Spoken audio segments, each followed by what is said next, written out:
The Cardinals have stumbled a bit lately, and their lead in the Central sits at just 3.5. National League MVP candidate Albert Pujols must continue to hit for the Cardinals to go far in October. For Cincinnati, every game is a must-win if the Reds want to see October. Recent trades have not ignited them, and Ken Griffey Jr. in the offense has been slumping. The Reds' wildcard hopes are hanging by a thread. It's the Cards and Reds next.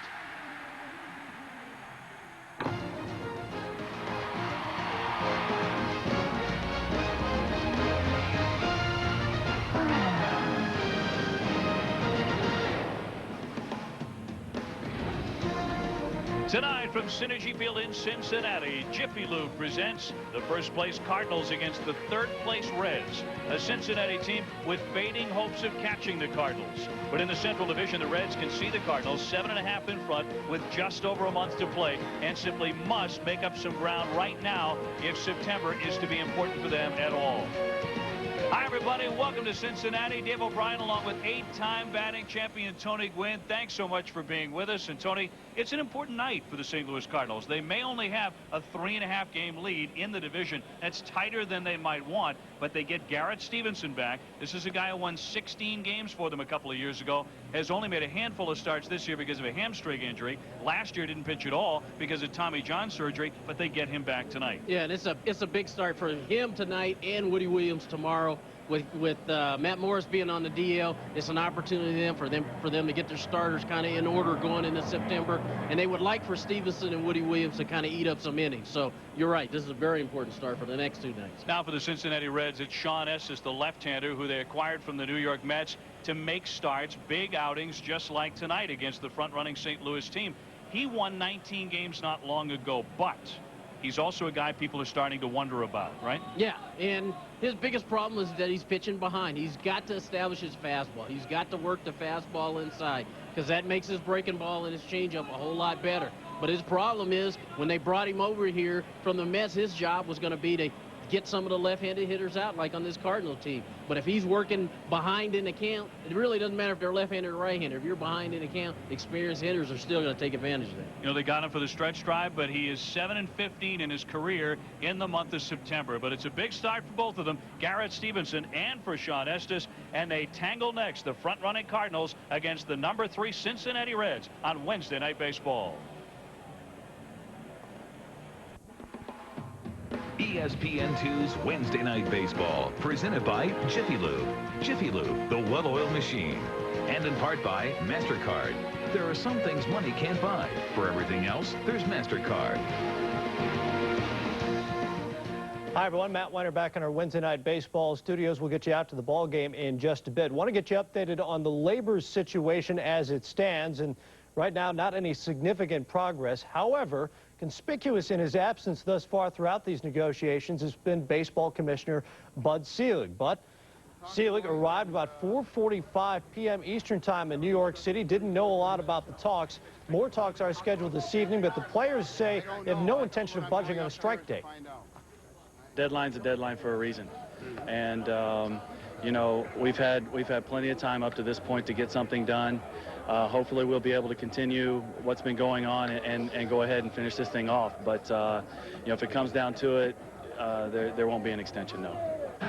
I'm not going to say that we've made all the concessions we're going to make, but we're close. You know, we've done a, you know, people need to understand that we came into this not looking for anything, and you know, we know that the system isn't perfect, and we've made a lot of concessions, and you know, there probably still will be a little bit more, but you know, we're pretty close to being the deal that we want, that, you know, we can live with. So they can live with it. We'll see if fans and ownership can live with it. Again, negotiations scheduled again for this evening in New York City, and we'll be here throughout the evening to give you any update on whatever happens in terms of baseball talks. Right now, though, it is time for the games. Cardinals and the Reds. Garrett Stevenson making his first start since May. Let's head back out to Cincinnati. Dave and Tony. Hi, Matt. Thank you very much. And we're looking forward to some good news over the next few days on the labor front. And here on the diamond tonight, the St. Louis Cardinals and the Cincinnati Reds. The Cardinals at 72-58 under Tony La Russa. Tony, by the way, needs one more win to reach 1,900 for his career. He leads all active skippers in victories. and is just 3 wins away from Gene Mauch for 9th on the all-time managerial wins list. And here's his starting 9, brought to you by Jiffy Lube. It'll be Fernando Vina to start it at second base. He's hitting .269. Edgar Renteria has had a really fine year. He just might be the Gold Glover at shortstop in the National League. Scott Rowland has won them before at third base. Albert Pujols at first, well, might have his eyes on a bigger prize, that of most valuable player. 30 homers, 102 RBIs. J.D. Drew will bat 6th. Mike DeFelice is the catcher. Garrett Stevenson bats 9th. They are up against the left-hander Sean Estes, who is 4-10 with a .458 earned run average. But Albert Pujols, I know, a guy, Tony Gwynn, that you are very fond of. You've seen a lot of him this year, as I have, and it seems like every game he's coming up with 2 or 3 hits, 2 or 3 RBIs, and a big home run. And he's doing it moving around. He's played left. He's played a little bit of third. He's playing first base tonight. For a young guy, he's awfully impressive. I mean, he just goes out there every day and finds a way to get it done. And, you look at a second-year player, 30 home runs 2 years in a row, 100 RBIs 2 years in a row. It looks like he's going to score 100 runs this year. He has been awfully impressive for this Cardinals team. The umpiring crew tonight has Darrell Cousins behind the plate, Rob Drake at second, Matt Hollowell, the young up at third base, and Andy Fletcher. Andy Fletcher at third base. And Sean Estes up against the right-hander Garrett Stevenson. And what turns out to be the third game of this series, because they played a doubleheader yesterday in which they split. Sean Estes making his third start for the Reds since they got him from the Mets on August 15th. His last outing was a short one. He went just 5 innings in a 6-4 loss to the Houston Astros on Friday. And Tony, we were talking about Sean Estes. There's no denying his talent, but will he ever be the top of the starting rotation kind of pitcher that the Giants thought they had a few years ago? See, I think he can. He's still a relatively young guy, but he played on 3 teams here in the last 3 years or 2 years.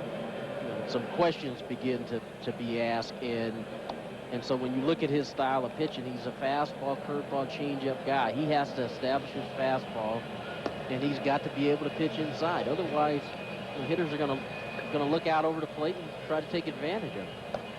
A look at the Cincinnati Reds on defense, very solid on the infield, and in the outfield, that's Reggie Taylor. Austin Kearns pulled a hamstring yesterday in game 1 of the doubleheader, so their hot-hitting rookie, leading the club with a .315 average, is disabled. Had a very long at-bat last night before injuring himself on this one off the pitcher. Certainly an injury the Reds did not need. He's one of the few reliable bats they've had in recent weeks. They've got a lot of guys slumping right now, and now he's out. Yeah, and they're going to miss his offense, that's for sure. But you have to tip your cap to Reggie Taylor too. He's done a nice job filling in for Griffey in center field, and now coming in to play right field. Hopefully he can pick up the offensive slack that they're going to miss with Kearns being on the DL. So we are ready for baseball under mostly cloudy skies. We did have a brief rain shower about an hour ago. And right now it's holding off, 78 degrees, 62% humidity. Tony Gwynn always wants me to chime in with humidity. And Tony, it's 62%. Thank you very much. Like you guys from San Diego ever hear that word? I know. I have no idea what it means. You're right. Vina at 269, a homer. He's driven in 46. And he came up to bat a lot throughout the doubleheader yesterday, 10 times, and wound up with a couple of hits. And he takes strike 1 from Estes. Vina's job is to get on base and cause some havoc. And this Cardinal team they're really a veteran bunch, and so you need to establish strike 1 right off the bat and get them off balance. Vina runs up to bunt along the first base line. Casey will have no play. Vina with a great spot on that bunt and winds up with an infield hit. Now has 11 hits in his last 7 games, so he is swinging a good bat or bunting well, as the case is here. The key to this play is Sean Estes falling off to the third base side, and once he gets it by the pitcher, the only chance is if the second baseman can beat the runner to the bag, and on that particular bunt, Vina put it in a perfect place and gets on base. Making stuff happen, like you said, and so he's on. 15 stolen bases for him, so a threat to go. And here's Edgar Renteria. Just a very good year for Edgar. 304, 9 homers, 64 RBIs. He has been superb in the field. And Vina with a short lead against the lefty Estes. Trying to bunt himself. And went right through it. But again, as Tony pointed out, you got a left-hander falling off to the third base side. And so bunting along the first base line makes good sense. Yeah. Renteria this year, this is the Renteria that we saw play in Florida for a number of years. I mean, he's just a quality player for the Cardinals. Solid defense. I really like him here in the 2-hole on this particular club because he has the ability to move the ball around. I do too. Some people don't, but he's an excellent hit and run guy. He always was with the Marlins, and he hits the ball so well through that right side hole. In this case, that would be between Casey and Walker. I agree. And the way the Cardinals lineup is set up, this number 2 seems like the perfect place. But you know, La Russa knows his club better than just about anybody, and so. With the numbers that he's put up, he's been pretty effective anywhere he's put it. Albert Pujols after Scott Rowland. The Cardinals looking like an all-star team these days with the addition of Scotty Rowland. Fly to right field, but not too deep, and Taylor settles underneath it. So 1 away. And Renteria flies out, and we'll see Scott Rowland, the former Philadelphia Philly, hitting out of the 3 spot for Tony La Russa at 265 with 21 homers. Scott with 88 runs batted in, and he's hitting nearly 300 since the trade from Philadelphia. Well, I walked in to the ballpark today with Scott Rowland, and I just asked him a simple question: how you like St. Louis? And the look on his face told me everything. He was beaming, and so I think he feels very comfortable here with the Cardinals, and it wouldn't surprise me if he's here for a long time. Pujols up next, and it's fouled away by Rowland. So you believe that if they decide to offer him a contract, and it certainly appears they will, although he had a rough night last night, he also chipped in with 2 home runs in the doubleheader. Game 2 going to Scott Rowland and the Cardinals. You believe that if they offer him a long-term deal, he's going to take it? Yeah, I think he would. The smile on his face told me, yeah, I think he would. There you go. That means a lot. You need to get back. 1 down, a runner on, no score, just getting started in Cincinnati. There's something magical about putting on that uniform. Doesn't hurt that the first time he walks into Busch Stadium as a Cardinal, they stand for a long time and shower applause and love on Scott Rowland, and he hadn't done anything. Absolutely. You know, I know when I was playing these 2 teams, those were my favorite cities to go to, St. Louis and Cincinnati. You got a Midwestern kid playing in a Midwestern town that loves baseball. You know, I don't know what could be better for him. I bet they tried to sweep you off your feet and maybe try to leave San Diego to come to St. Louis, which never happened. No, but you know, I always loved coming in to play because they love baseball. The 0-1 from the southpaw, that's up top, and oftentimes in St. Louis, walked to the ballpark from one of the downtown hotels, and that's one of the great things about doing baseball in St. Louis is all the hotels are close. So you walk the streets to Busch Stadium. I've often walked with the 24th or the 25th man on the team who isn't even well known in the city he plays in. But in St. Louis, everyone knows him. They know his career numbers. The fans are coming up asking for autographs. He becomes a star all of a sudden. Absolutely. Just by walking to Busch Stadium. And he's pretty anonymous everywhere else. Yeah, even though you were the visiting team, they still respected what you did. They respected how you went about your business. And I always marveled at that, too. They knew everybody. And so it was fun playing baseball there, and it's fun. You know, you talked about walking to the hotel. I used to do it here in Cincinnati. I enjoyed it. Sure. Fly ball, but that'll move foul off to the right. On deck, Albert Pujols. So Rowland, all smiles these days, and in first place. A lot of it has to do with the man batting behind him, Albert Pujols. And hey, hitting third in the Cardinal lineup with Albert right behind you, that's a catbird seat, isn't it? I would think so. I think, you know, when you're deciding where you want to play, I'm sure, you know, style of play has a lot to do with it. When you look at this lineup, it fits in perfect. Got a piece again. He has hit Estes well throughout his career. Only 14 at bats, but he has 6 hits off the left-hander. Estes faced the Cardinals just once as a Met this season, and he pitched only 3 innings in that loss. That was in early August. He faces him again here tonight at the end of the month. Vigna at first, has not tried to steal since reaching on the bunt, and Estes keeps him close. How's his move? It's pretty good, but you know the thing, like sitting here watching Estes, he's all the way over on the third base side of the rubber, and so that means his throw to first base is going to be a little bit longer. So you know, Vigna can kind of, when he lifts that leg, he can kind of hang a little bit. Even if he's full, he's still going to have time to get back. Tommy Glavine pitches over there too on that side of the rubber. Ground ball sharply down to get it. Boone the second one on to first. Double play. That's the 4th double play that Rolen has hit into in the first 3 games of this series. Ken Griffey Jr. coming up to swing for the Reds. Well, Bob Boone's gang gets the St. Louis Cardinals and Scott Rolen to hit into an inning-ending double play, although very close play at first base. Rolen may, in fact, have beaten it. And here's his starting 9 tonight with Todd Walker to lead it off. Adam Dunn has hit 25 home runs. Junior Griffey's hit a bunch of home runs against St. Louis in his career. More on that later. Aaron Boone's slumping right now, though. So is Sean Casey. So is Jason LaRue. And Garrett Stevenson will try and keep them in a slump. He is 1-4. He's been on the DL since May 30th and hasn't been in a big league game in 3 months. It's going to be tough for him tonight. He's going to have to try to settle in and find his rhythm and do the things that pitchers need to do early on. But he could sure give the Cardinals a big lift if he can eat up some innings tonight and keep them in the ball game. And as you pointed out, Woody Williams, another starter, ready to return from the disabled list tomorrow. So the Cardinal pitching staff is all of a sudden getting healthy with about a month to go. And here's Walker hitting .283. He's hit 8 home runs and he's driven in 50.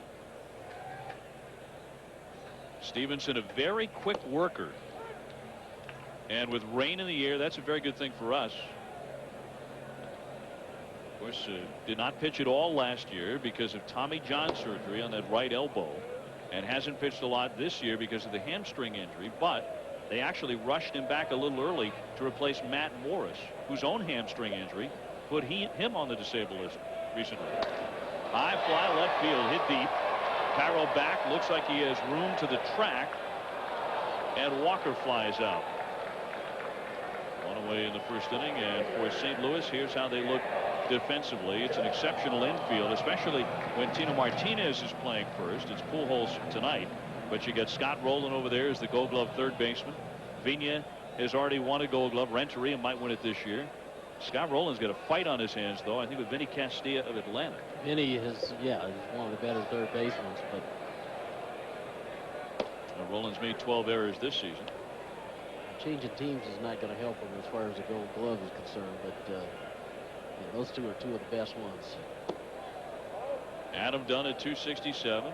He's belted 25 home runs, and look at Rolen way off that line, and Renteria, the shortstop, is behind second and to the right of it. It's like Barry Bonds is hitting right now. He got the shift done, and Dunn, as a young hitter, he's gonna learn. You know, these are situations you can take advantage of offensively. And right now, he's still young and aggressive and trying to make things happen, and hitting his home runs. And he's going to learn that you can take that ball outside and hit it the other way, and that's going to force him to play you straight up. He takes up and in, and the count fills at 3-2. But that Barry Bonds reference is not all that far off when you're talking about Adam Dunn and his amazing power. Swing and a foul tip, and DeFelice couldn't quite grip it for the strikeout. So Dunn is still swinging. Griffey up next. Right now, Dunn is fighting it, though. He's in a slump. Just 7 hits for his last 54 at bats. And see, this is an opportunity, for a young hitter when you're struggling like he is. Hit the ball the other way. Ball 4, which is something he does a lot. This is 109th free pass. And that's pretty amazing for a young hitter to be that patient. And, we sometimes as coaches we're telling our guys to be patient and work the count and get a good pitch to hit. And for most young players, that's not in their repertoire. Most of the time they want to go out there and try to make something happen. But he's shown amazing patience at the plate. 100 walks We're not even to September yet, and that's very Barry Bonds-like. Griffey at 273, just 7 home runs for Ken, and 21 driven in. A man at first base, 1 away. No score first inning in Cincinnati. Garrett Stevenson making his return to the mound for the Cardinals, and he pumps in a strike. Here's the guy, to me, if he can stay healthy, he gives his Reds lineup a completely different look. And I know he's had his injury problems here the last couple of years, but yeah, if he can stay healthy, this would be a really solid Reds ball club. Well, he's missed 107 games the last couple of years because of injury. Tags that one. Perez back to make the catch. And Dunn back to first base, but ripped by Griffey. One of those picture-perfect left-handed swings. Just didn't get quite enough on it. And they were 2 down. You know, sometimes Junior is wondering, you know, this is a good pitch to hit. He stays back nice and takes a nice swing, and he's wondering sometimes, because he's hit some balls right on the button, how come he's not getting any carry? And that's that hamstring. When he gets his legs healthy, he'll be able to drive that pitch out of the ball. He's taking good swings and hitting the ball solid. And when he gets his legs back, he'll be much better. It'll be much easier for him to drive balls out of the ballpark again. Well, here's a guy who isn't hitting much of anything right now. Aaron Boone batting .243. He does have the 23 home runs, and he's driven in more than 70 runs. But right now he's skidding, as a lot of the Reds are in the batter's box. Fastball miss, and it's 1-1.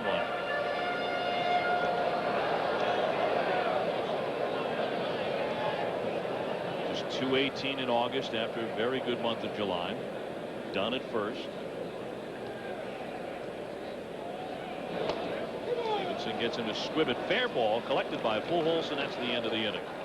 So Boone's problems continue in the batter's box, and Albert Pujols swinging a hot one coming up next for the Cardinals. About to play the second inning at Cinergy Field here in Cincinnati. Tony Gwynn and Dave O'Brien, and thanks so much for joining us tonight on Wednesday Night Baseball on ESPN2. And that is Albert Pujols digging in at 302, 30 home runs, and 102 RBIs. And I think the first few weeks of the season, Tony, he was not swinging a very good bat. Those are a distant memory, those first few weeks. He takes strike 1. Yeah, he had a good opening day, and then he struggled a little bit, and people were talking about sophomore jinx and things like that. But I mean, look at those numbers. Only big difference is the average-wise. 302, I can definitely live with that. Well, all he has to do is keep that batting average at 300 until the end of the season, and he will become the first major league player ever to hit 300 with 30 homers and 100 RBIs in his first 2 seasons. Wow. Ted Williams never did it. Lou Gehrig never did it. Mickey Mantle never did it. None of the all-time greats have ever accomplished it. But Pujols can do that. He's in the top 10 in homers, second in RBIs. Although the Cardinals will tell you, they look at him as a very serious MVP candidate, and I think the rest of the league does as well. Swings and pops this one up. Bonnie and Bill racing in. Casey and foul ground. LaRue there too. Casey blocks it away. No, it was LaRue made the catch. LaRue with a terrific grab. And Casey will be a little slow to get up. He went sliding on that rubberized warning track over there. LaRue plucked it away, and it was a near terrible collision. Oh, he caught it hit his glove, and he still caught it. Right off Casey's glove. And see, that's one of the reasons why I really don't like the tartan tracks that they have sometimes around Major League Baseball. You know, these guys are wearing cleated shoes, and the cleats go in, and they just stick. And guys can get hurt. And luckily there was, everybody's fine from it. But it was a 3-2 foul ball. Popped off the first baseman to the catcher. You won't see that very often. And here's Eduardo Perez at 207 with 8 home runs. But when you're talking about MVPs in the National League, and you and I were chatting about it quite a bit before the game, Tony, don't you start with Barry Bonds? I think you do, but you know, sometimes it's hard to figure how 24 guys are going to vote. And it's the writers who cover the Major League Baseball team. I personally think Bonds is once again the dominant player in his league. But the Giants aren't in the playoffs. So lot of people, they feel like, you know, if your team is winning, a guy like Sean Green is going to get some consideration. Schilling and Johnson's going to get some consideration. Chipper Jones or Gary Sheffield or one of those guys are going to get some consideration. You know. Well, I think you're right. I think they'll all be considered in the voting process. But Barry Bonds is the leading hitter in the National League. Looks like he's going to win the batting title. He's hitting 366. And he's also second with 38 home runs, despite 149 walks. And he's #1 in slugging percentage. And when you put all that together, he's got to be the man to beat. We didn't mention Larry Walker or Vladimir Guerrero either. Yeah. But they'll certainly get consideration. Yeah, and I think, you know, Bonds made a... He wanted to win the batting title.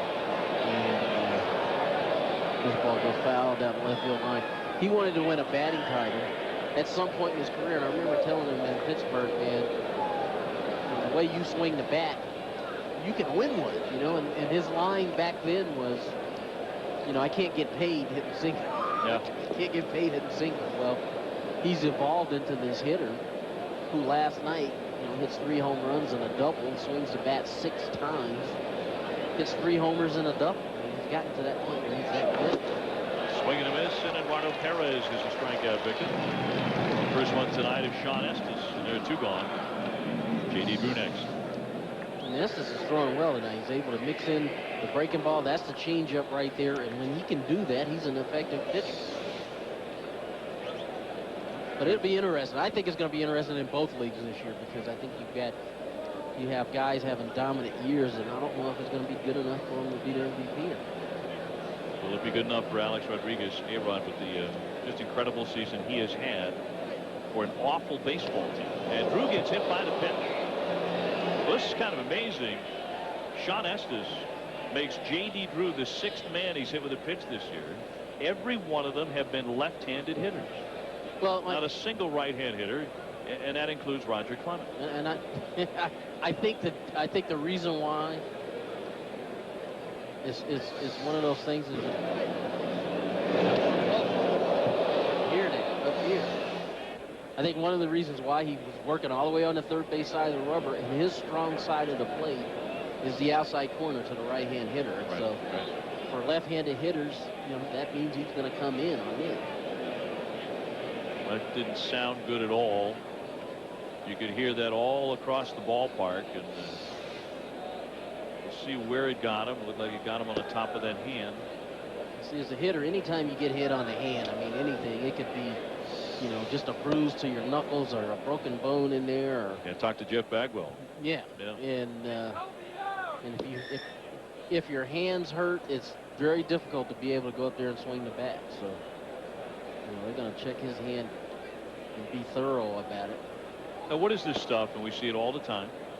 For the layman out there, what is that stuff they're applying to the hand? Lord knows you got hit on the hand enough to know what it feels like getting drilled, and then this stuff. Does it actually work? No, it doesn't. It's just a cold spray. They spray it on there to try to numb the pain, but I hated that stuff. And when they whip that can out, you want to slap it out in their hand, man. It's just for the moment. It just kind of dulls the pain a little bit. It looks good. You say it doesn't work. Yeah, it looks great. It looks cool. Like the trainer's out there doing something. He you know? whips that baby out of his pocket and starts to spray. And it certainly looks like it should work. Let's see if it has any effect on J.D. Yeah, believe me, J.D.'s more worried about not showing people that he's tough than he is worried about that cold spray. Miguel Cairo, the hitter, playing left field tonight for La Russa, hitting .231. And I know guys with speed, even though that clearly is not intentional, Sean Estes did not mean to hit J.D. Drew. Guys with some wheels, and Drew does run well. They're looking to steal a base as a sense of revenge. Absolutely. Right away. Running here, it's into the dirt, and Drew will hold. Had he been running, he could have waltzed into second base. And the count 1-0 on Cairo. Jason Drew is pretty good at coming out of the chute and throwing guys out there too. So 2 outs, he wants to try to get himself in scoring position.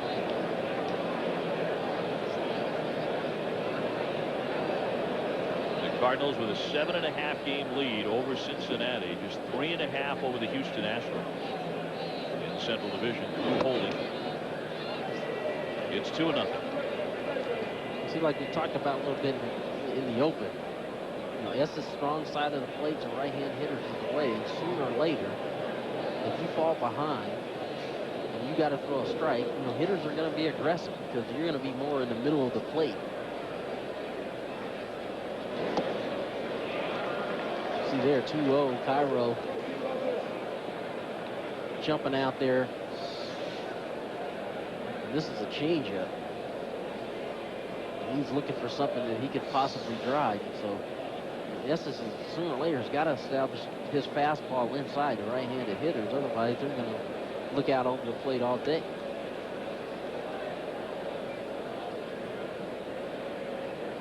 The lefty with a 2-1 pitch. Now 3 balls and a strike.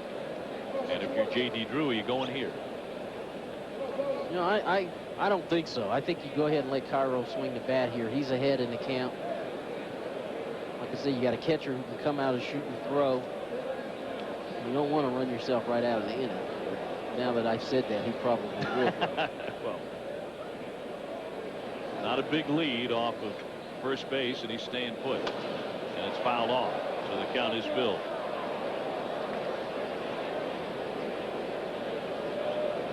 And that's the reason why 3-1 maybe you don't go, because 3-2 you're going to go.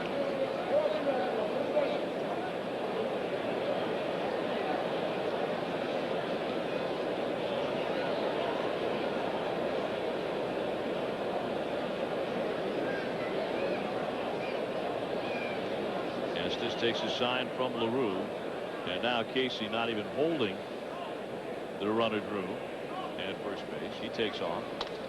Lined into left for base hit, and Drew's around second inning for third. Here's Dunn's throw, and it's offline and off the glove of Boone. And it almost rolled right into the dugout, and that allows Miguel Cairo to get down to second base. So the Reds sloppy both on the throw, and Boone could not handle it at third base. Cairo does a nice bit of hitting, gets the base hit, but watch J.D. Drew come around second base. He puts the pressure on Adam Dunn right off the bat and says, hey, you got to make a throw to get me. And really, that's a ball that Aaron Boone should come up with. And he doesn't. And now Cairo gets down to second base and given the error to Boone here. But normally on a throw like that, usually the left fielder would get the error. Although, certainly, as you point out, it looked like a play Boone's got to make. Yeah, the catchable ball. So now it's second and third with 2 down, and the hitter Mike DeFelice can give his team a 2-0 lead right here. Mike batting just .239. Takes a pitch into the dirt.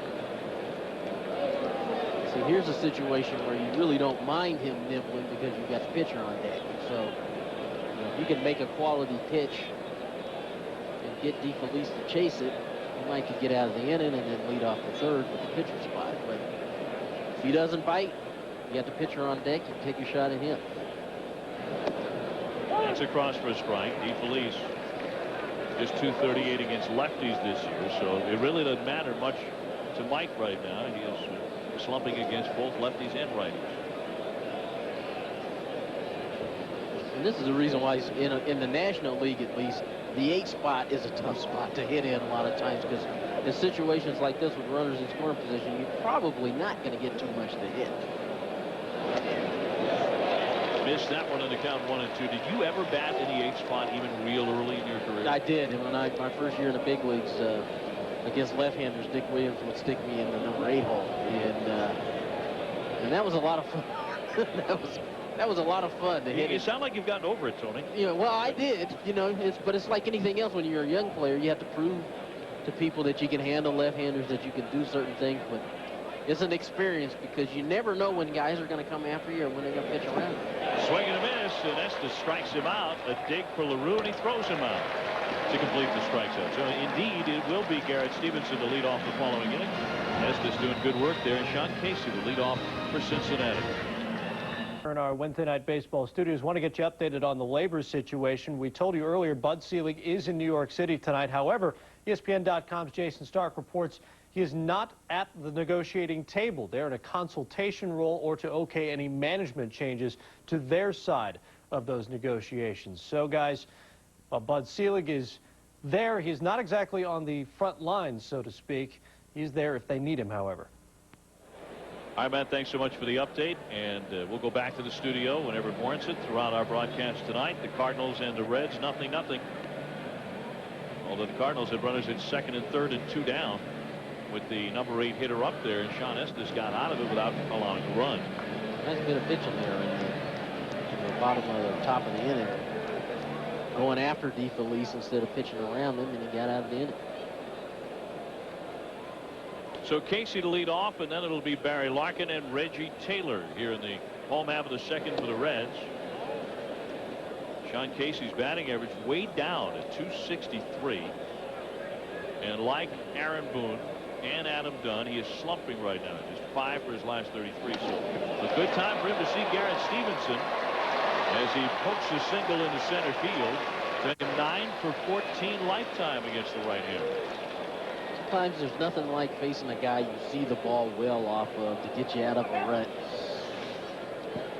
The fastball out over the plate. Then try to pull it, look right with it, wind it into center field, base hit. And of course, Sean Casey, when he gets to first base, whether he's playing first or getting to first base, he's going to have a conversation when he gets over there. He's one of the most talkative young players I think I've ever met. Yeah, loves the game. They call him the mayor of the Cincinnati clubhouse. So the mayor's going to find out how's your family doing, how you're swinging. That's where you plan on voting on Tuesday? Yeah. That's right, and it's his dance, his post-game victory dance that they have all taken to emulating in the clubhouse after a Cincinnati win. I haven't had the pleasure of seeing it, but I'm sure it's not a work of art, but they love it.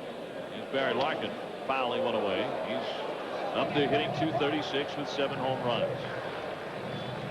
Well, if you see the little dance he does when he's hitting, how he stretches his backside out, and he does this very unusual thing, so I can only imagine what this dance looks like. Shutting up Albert again. You know, Albert, you're really having a great year this year. I wish I could swing like you're swinging, but you know, eventually I will. Get high in the air and into foul territory as Rowland moves over. Renteria behind him as Scotty Rowland has it for the first out in the second. And now Casey can go back to first, continuing his conversation with Albert Pujols. See, that's one of the fun things about the game, especially once you get some years in, is to see these young guys kind of, you know, establish themselves, and you get these little quirks of nature where, you know, they come in and right away they feel comfortable. They're just happy to be there, and they're not afraid to let you know, hey. He used to tell me, Mr. Gwynn, I just love the way you hit, you know, and it just makes you feel good. You know, you could be I'm 38, and he's making me feel like I'm 28. Called you Mr. Gwynn. Called me Mr. Gwynn. Yeah.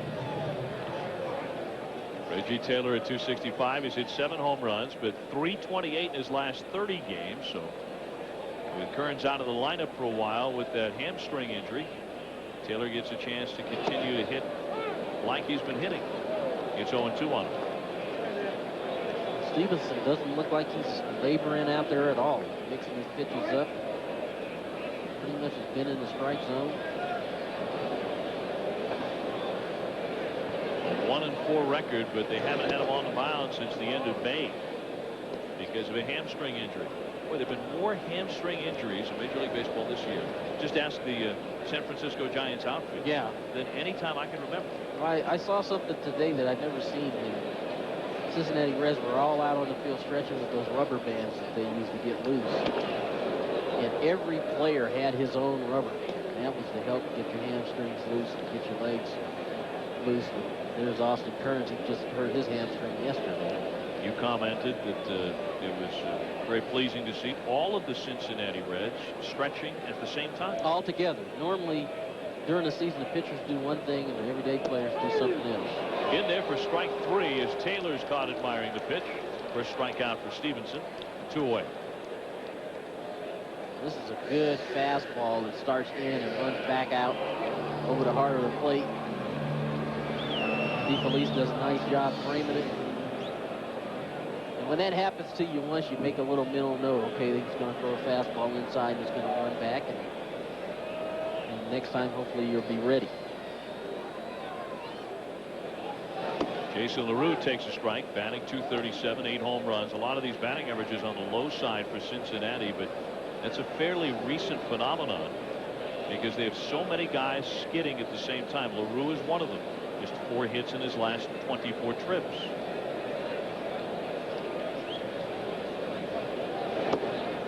Just a little bit low. So the Reds have picked a very poor time to go into a team-wide slump, as you can see here. Adam Dunn just 170. Barry Larkin 192 in August. You're going to make a run, especially when you're playing the first place team. You want to have guys clicking on all cylinders. Up and in. 2-1. Estes up next.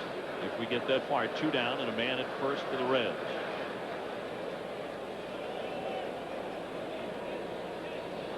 And chatty Sean Casey getting a lead.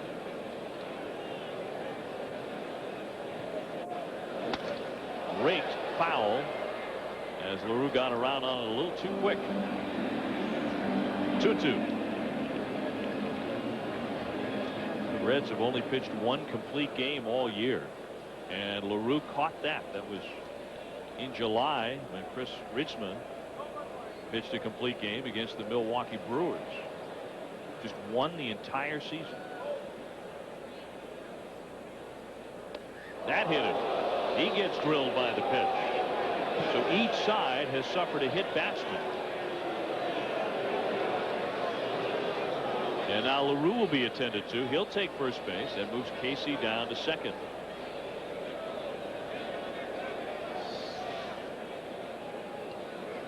LaRue's got it like he got him around there. Stevenson thought this hit the bad handle.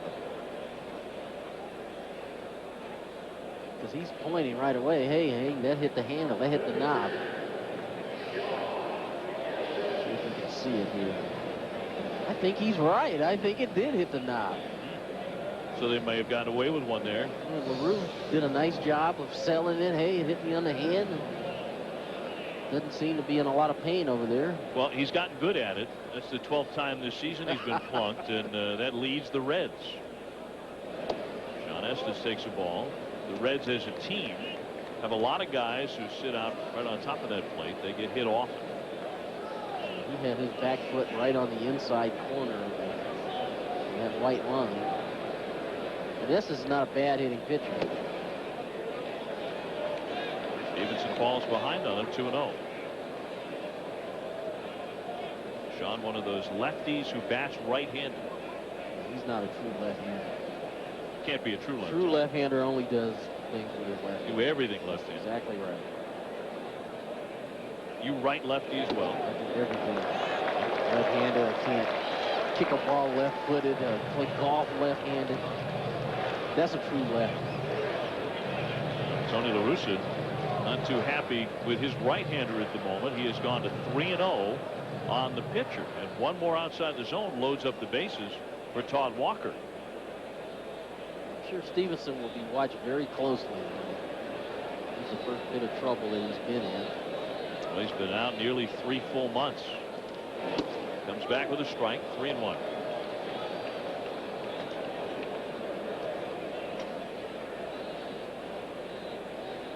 The 30-year-old from Tacoma Park, Maryland, fills the count. Estes watching all the way. A couple of automatic strikes.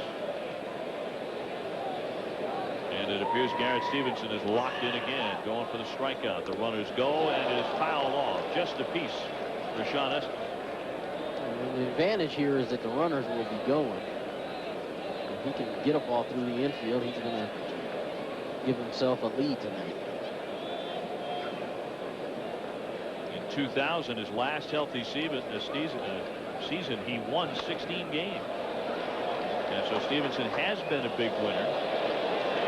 But last year did not throw a pitch in a major league game, recovering from Tommy John surgery. And he's thrown very few of them this year. Just 5 decisions coming into tonight. 38 pitches. And usually Garrett Stevenson will be top heavy on strikes. This is his 23rd pitch of the inning. And it's raked into left. Cairo back to the track to make the catch. Sean Estes, however, drilled it about as hard as he can hit it. 2 men left, and we're still scoreless after 2. ESPN2's Wednesday Night Baseball, presented by Jiffy Lube, brought to you by Nestea Cool. Taste the cool, smooth, ice-cold refreshment of Nestea Cool. Cool to the core. Nice shot of the river in downtown Cincinnati. In the foreground there, that is Paul Brown Stadium, the home of the Bengals. Tony, what's that? That's us right here. That's us? Here's the new ballpark right here. That's Great American Ballpark. Here's where the Bengals play right here. Paul Brown. Yep, and the Great American Ballpark will be open for the first home contest of 2003 for the Cincinnati Reds. And there it is, rising up beyond the outfield fences. And it reminds both you and I a lot of Jacobs Field. It does. It really does. Same kind of light standards and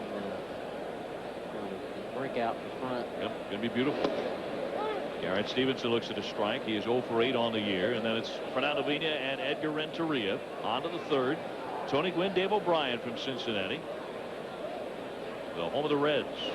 And they're still in it, but barely. It's 7.5 out in the Central. It would not appear that the number 2 team, the second place team finishing up in this division, would be the wild card club. It looks like that's going to go to the National League West.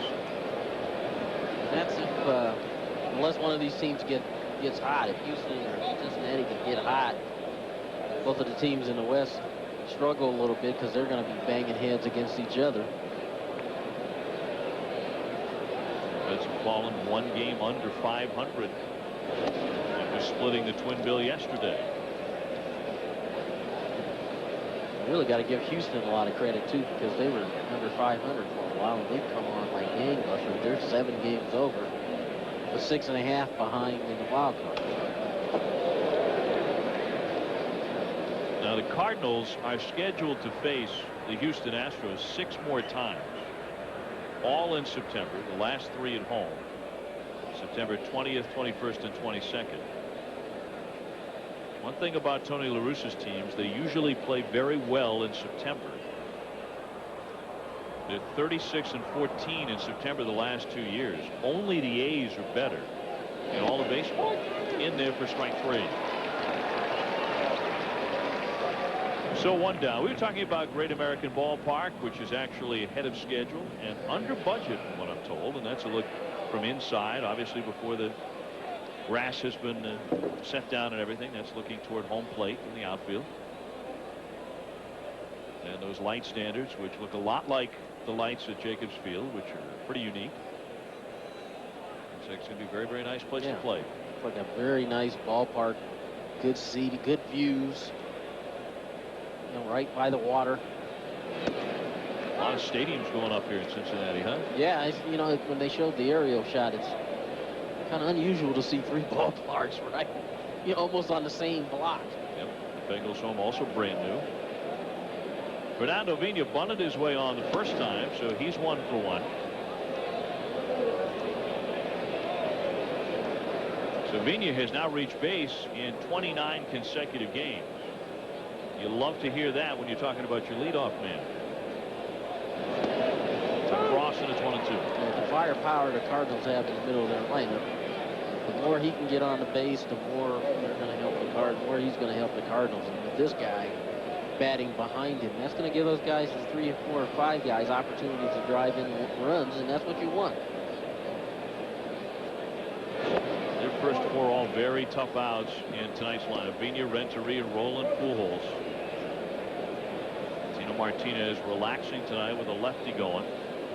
But there's the big gun, Pujols with 102 RBIs, and Jim Edmonds is also relaxing tonight. Inside, he got jammed and held it. Full count, 3-2. So once again, with the left-handed hitters hitting, they have to be aware that Estes will come inside on them. And you get the big bender going in the changeup. Sliced into left, done there to make the catch. Although hit well by Vina, and they're 2 away. See, that's one of those at-bats for Vina where you go back and you can't be damned. You did everything right. You got a good pitch to hit. You hit it hard.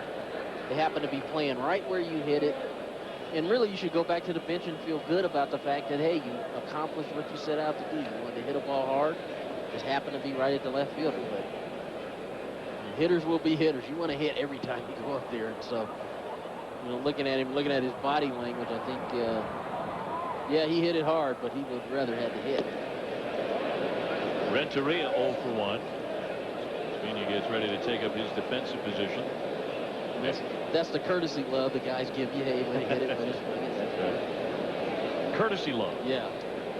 They know you're mad, but they still slap you 5 and say, hey, when it's The 4 Tops hit back in the 70s, wasn't it? Courtesy love?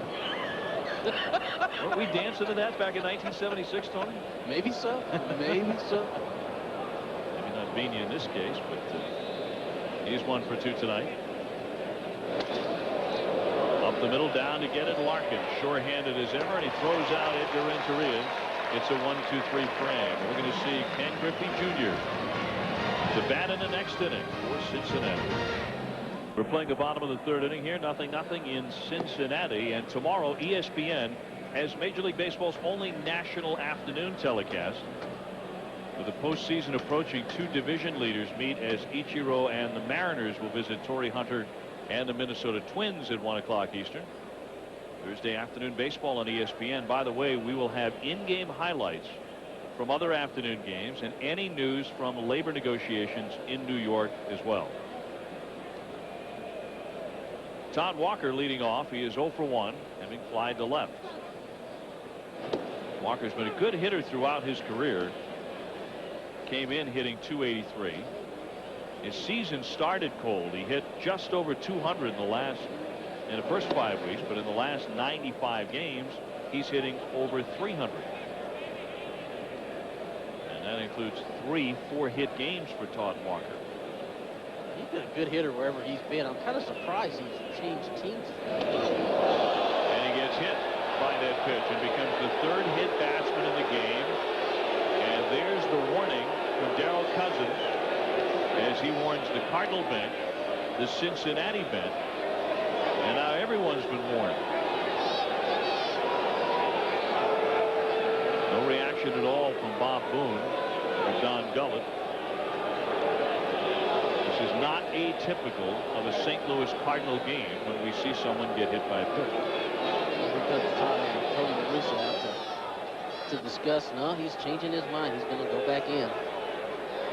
And for those guys, for La Russa and Boone and Don Gullett, they got to laugh when they see, you know, guys getting hit and warnings being given. This is just a fastball. He's trying to. We've already seen where he's thrown it inside and tried to run it back on the inside part of the plate, and that one just stayed straight and hit Todd Walker right in the elbow, and he seemed to be okay. I don't believe there was any intent. I just think he was trying to get inside. But now, if somebody else gets hit, we're going to have some guys tossed out of the game. Well, 3 hit batsmen, and we haven't played 3 innings.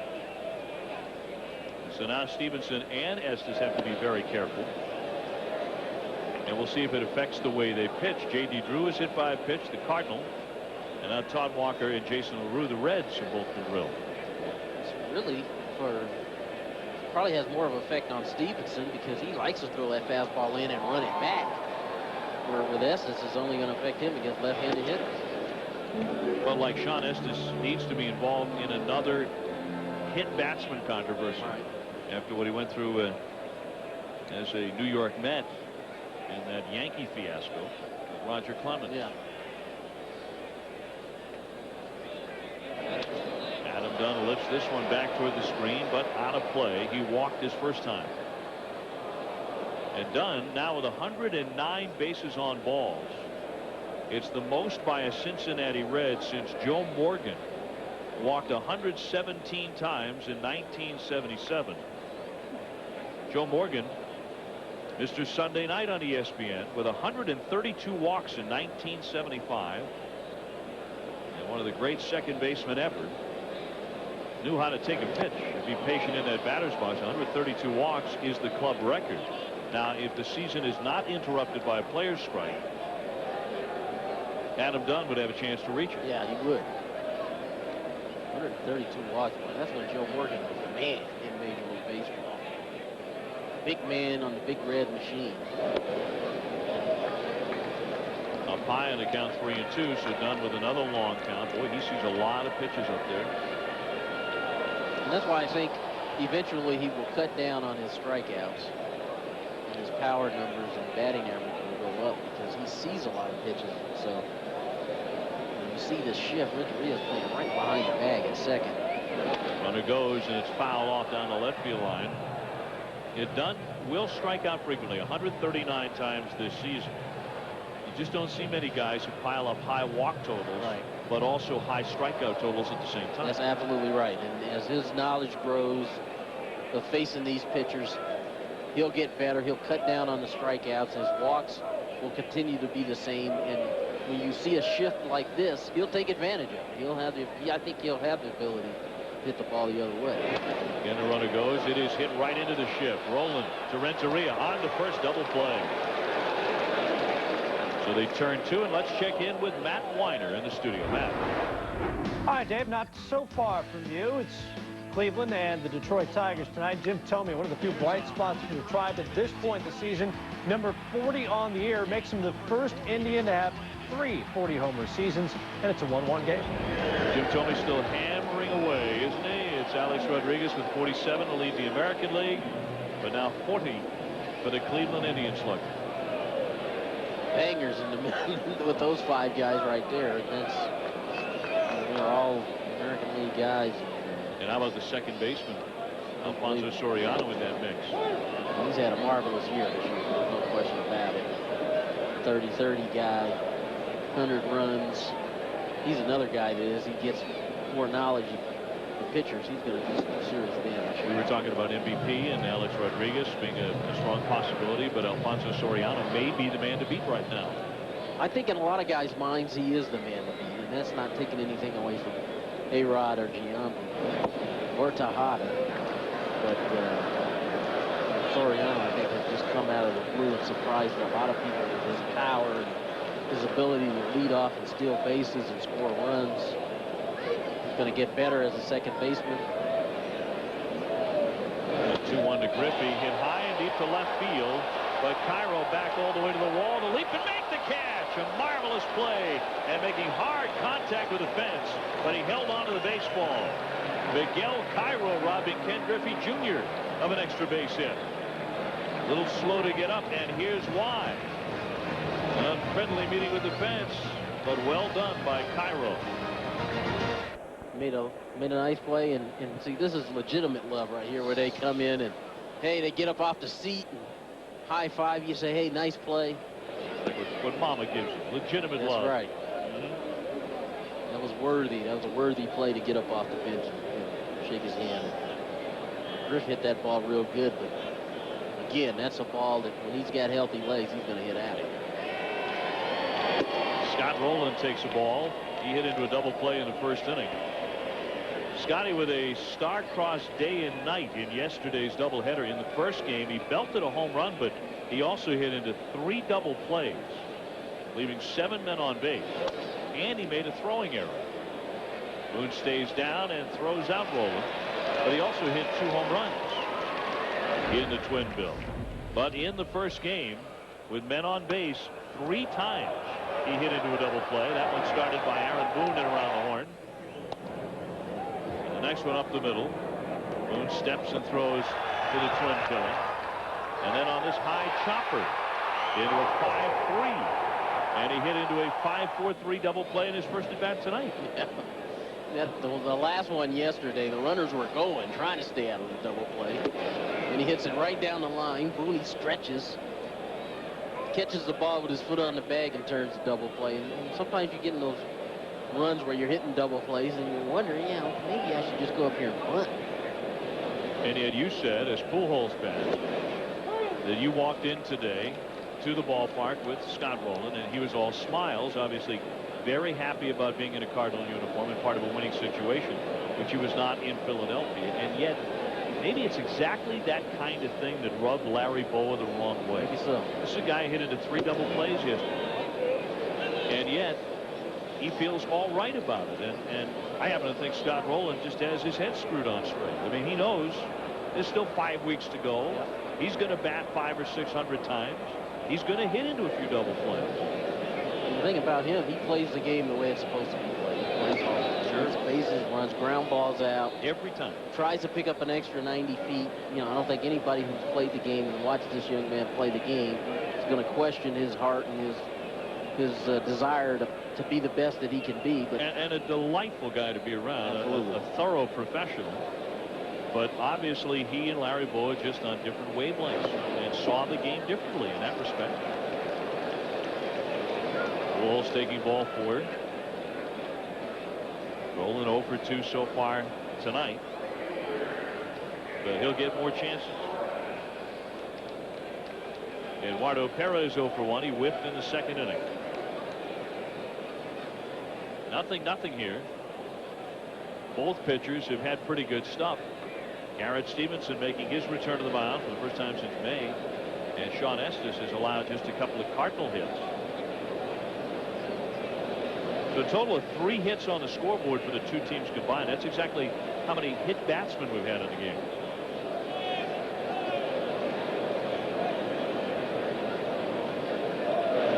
First pitch low for ball 1. When runners get on Estes, I mean, this is where the pace of the game really slows down, because he really gets deliberate here with the runners on, and it wouldn't surprise me here somewhere in this camp that he might take a shot at playing hit and run here and try to put some pressure on the Reds.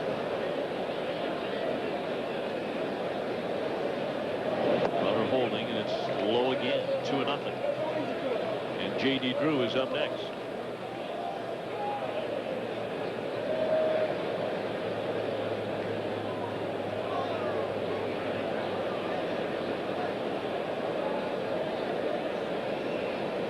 Says yes to LaRue. He's holding, and that's down and in. So it has gone to 3-0. Estes just walked a man. He hit a batter in the second inning. Otherwise, he hasn't made many mistakes at all tonight.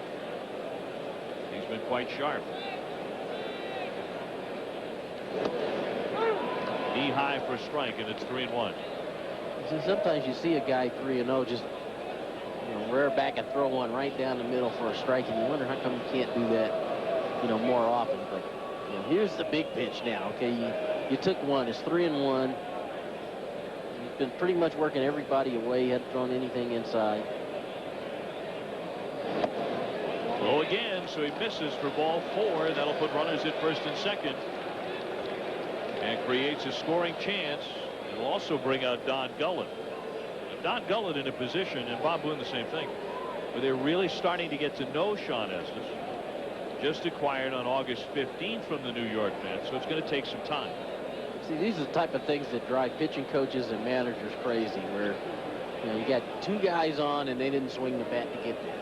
And, you know, players call it nibbling. You can call it whatever you want to, but I think the bottom line is, you know, for Estes to be successful, he's got to throw strikes. And if you're going to throw strikes, sometimes you're going to have to challenge guys. And you know, the 2 walks already. I mean, he didn't come inside at all on either right-handed hitter. And I mean, myself, I just believe sooner or later you're not going to get any respect, especially from the right-handed hitters, unless you come and you got to bust them inside. Now, left-handers he will, because this is the strong side of the plate for Estes, is the way to the right-handed hitters or inside to the left-handed hitter. So if you're a left-handed hitter, you know he's going to come in. He's going to throw the fastball and work on the inner half of the plate. And the changeup and the breaking ball is what he's going to go to on the outer half. Well, he hit Drew with a pitch the first time they squared off. And buries that one for ball 1. And Sean Estes, when you look at his first pitch strikes for the year, just 50% of the time has he gotten ahead with strike 1. Sooner or later, that stat will catch up. If you keep on falling behind, you know, for the best guys, you keep falling behind, sooner or later, it's going to catch up and bite you. Fastball to the corner for a strike. It's 1-1. When you look at the really successful pitchers and guys like Kurt Schilling, are just sick when it comes to that stat.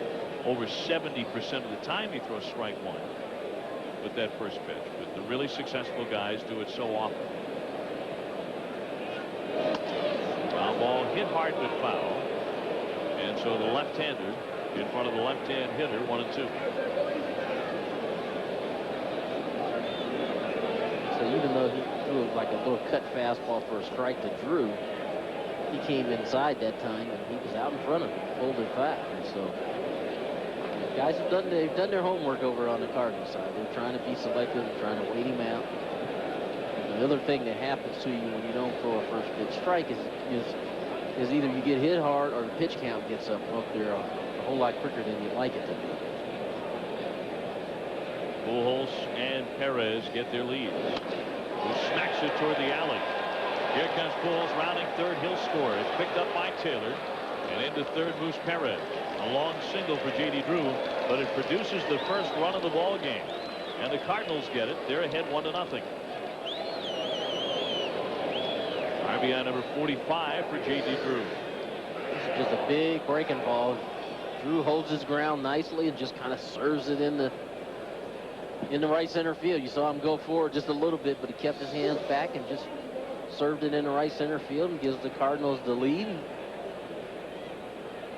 Puts Perez all the way over to third base, and that's what you would call good hitting by J.D. Drew. And as they say, no defense against the base on balls. And Pujols and Perez started the inning by taking a free pass, and Pujols scores. You know, one of the great signs they have here at Riverfront Stadium when the Reds are hitting usually is when you walk somebody, there's a sign that comes up that says walks will hunt.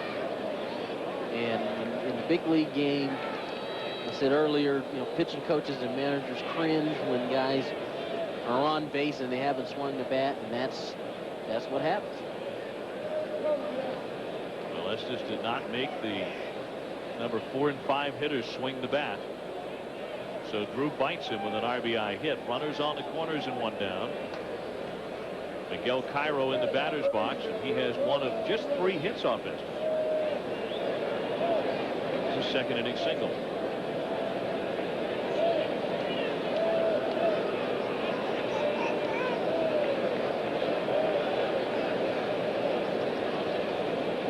Certainly a threat to steal. Cairo's been an excellent pinch hitter for St. Louis this year. Tonight in a starting capacity. Breaks that one to left center field. Into the alley. Griffey won't get it. Reaches it on the warning track. That brings in Perez. Here comes J.D. Drew. He's trying to score. The throw to the plate. The tag. He's out at home. Scampering into third base, Miguel Cairo. But how about the bare hand scoop on the throw to the infield by Aaron Boone? Then he wheels and fires a strike to the plate. And LaRue brings it in for the tag to get him. Well, this is really a nice play all the way around. And Cairo takes this fastball up and in and drives it into left center. Junior does a great job of cutting it off. And really the relay throw is kind of high. He misses both cutoff men, but there's Aaron Boone backing up the play with the bare hand. Relay to the plate. LaRue blocking the plate, and they get the second out. J.D. tried to sneak that foot around LaRue's block job, and it looks like he might have got it around there. But that wasn't a bad slide at all. And LaRue had to go and get it up the first base line a little bit when he lunged for it. And that left home plate exposed a bit. But a tremendous play by Boone on the bare hand. Yeah. A run does score to make it 2-0 St. Louis. And because of the throw to the plate, Cairo, after his double, went down to third. So here's Mike DeFelice. Let's take one more look at that play at the plate. See if he got that foot in there. He might have got in there. Normally Mr. Umpire is going to call you out on that. But Darrell Cousins did.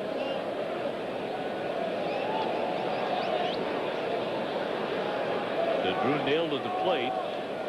2 runs in for St. Louis. In the inning, 2 walks, 2 hits off of Sean Estes.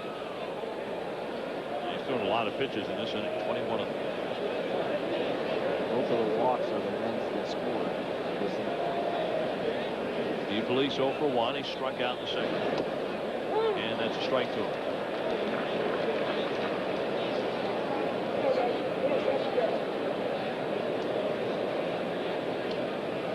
With a win tonight, St. Louis would improve to 8.5 games ahead of Cincinnati. The Reds are in third place right now. Houston's second at 3.5 games. And now the catcher LaRue wants to talk with his pitcher. The Astros are playing the San Diego Padres tonight, and they're scoreless in the second inning. But that's the Central right now. Looking more and more like a two-team race. Cardinals trying to open up some ground and you know, kind of kill the spirits of the Cardinals here, of the Reds here, if they can. But it looks like the Astros are the last team that really has a shot to really catch them. 1-2 on DeFelice. It's softly. Here comes Griffey. He won't get it. In for a single. That scores Cairo. It's 3-0 St. Louis. A big 2-out hit there by the number 8 man, Mike DeFelice. And it's 3 consecutive hits off of Sean Estes. It's like we talked about the last time DeFelice is up. You got the pitcher on deck. You got him out last time, but that's a hanging breaking ball in the middle of the plate. DeFelice lines it into center field, and now it's 3-0. Well, it does get the pitcher, and that's Garrett Stevenson. And we struck out in the third, and Stevenson is 0 for 9 as a hitter this year. 3-0 to Cardinals. They've out-hit Cincinnati 5-1. Cut on a miss, and it's 0-2. It's really amazing to watch Sean Estes, too, when he's facing a non-everyday player, when he's facing the pitcher, even with a man on, he works so much quicker. Yeah. You noticed it. Not quite as deliberate, but he really does take his time with everybody else. He tried to check and did on the low pitch. It's 1-2. I think Estes wanted that pitch. He wants to know if it was down. Your cousin says it was out. A very frustrating inning for the 29-year-old left-hander. That's in there for a strike. He finally gets out of the frame, but he also gives up 3 runs on 3 hits, and it's the Cardinals in front. It's Wednesday Night Baseball on ESPN2, presented by Jiffy Lube. And tonight we're in Cincinnati, Ohio, and Cinergy Field. They used to call it Riverfront Stadium. The Cardinals leading 3-0 over the Reds as we get ready for the bottom half of the 4th inning. A Cincinnati team that has really scuffled for runs. They have scored in just one of the last 29 innings. And they have Aaron Boone, Sean Casey, and Barry Larkin coming up. Sean Estes roughed up for 3 in the top of the 4th inning, Tony.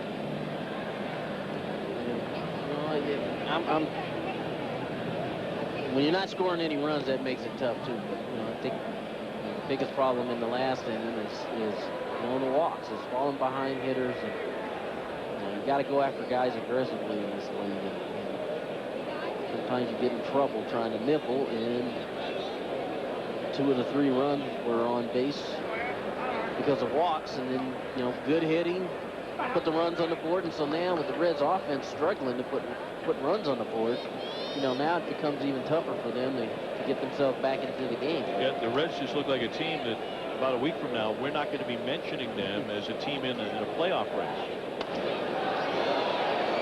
Fouls it off. He is 0 for 1 tonight. Aaron Boone may be the streakiest hitter in baseball. Right now he's in an 0 for 11 skid. Just 8 hits in his last 52 at-bats. Early in the season, he also had a dreadful stretch for about 3 weeks where he went 9 for 75. And then almost immediately after that, Tony, he batted over 300 for 44 games. Because he had the 3 home run game against the Padres on August 9th. This one drilled to dead center field. Drew back to the track of the wall. Leaps to get it. Wow, fine play. One-handed by J.D. Drew to haul it in while on a full run. Let's go to Matt in the studio. Matt. All right, Dave, these games getting more and more important with that deadline looming. Seattle, a half came out of the wild card, 3.5 back in the West, and they get off to a good start thanks to Brett Boone, 21st of the year. Mariners up in the Twins, 1-0. But nobody as hot as those Oakland Athletics. Taking on the Royals tonight, Dave Justice singles in Eric Chavez, part of a 6-run first. The Oakland A's trying to win 15 in a row, and they're in pretty good shape early on. 6 runs in the first inning with their pitching staff. I mean, they're playing. Right now, they're the best team in baseball. They're pitching great. They're starting to hit. Sean Casey 1 for 1. Flies that one to right. And Eduardo Perez to haul it in. 2 gone. Talking about the lack of aggressiveness of the current edition Cincinnati Reds. That was never said of Pete Rose. That was the 1970 All-Star game here at what was then Riverfront Stadium, and down goes Ray Foster. It was never the same after that. Charlie Hustle decking him at home plate. There have been some wonderful moments in this ballpark under any name, be it Riverfront or Cinergy Field. Most people still think of it as Riverfront Stadium. I know I do. Me too. Coming here for 20 years, I felt like it was Riverfront. It was for most of Barry Larkin's career. And here's some others. Opened in 1970. 3 World Series titles and 5 pennants have been played here. Hank Aaron hit number 714 to tie the Babe in this ballpark. It was opening day, I think, too. And I was here for Pete Rose breaking the all-time hit record. You were in the outfield, weren't you? It was electric here. And every time he came up to the plate, cameras were going off and flash bulbs everywhere. It was awesome to be here. And to see him break a record here, that was really great to be a part of. And then to break down when his son came out to first base, and they hugged, and boy, I never thought I'd see Charlie Hustle here on a diamond. You know, his son came out one time, and then the group came out, the team came out. He stood out there for a while and was pointing his finger, and then he started to break down. His son came out by himself.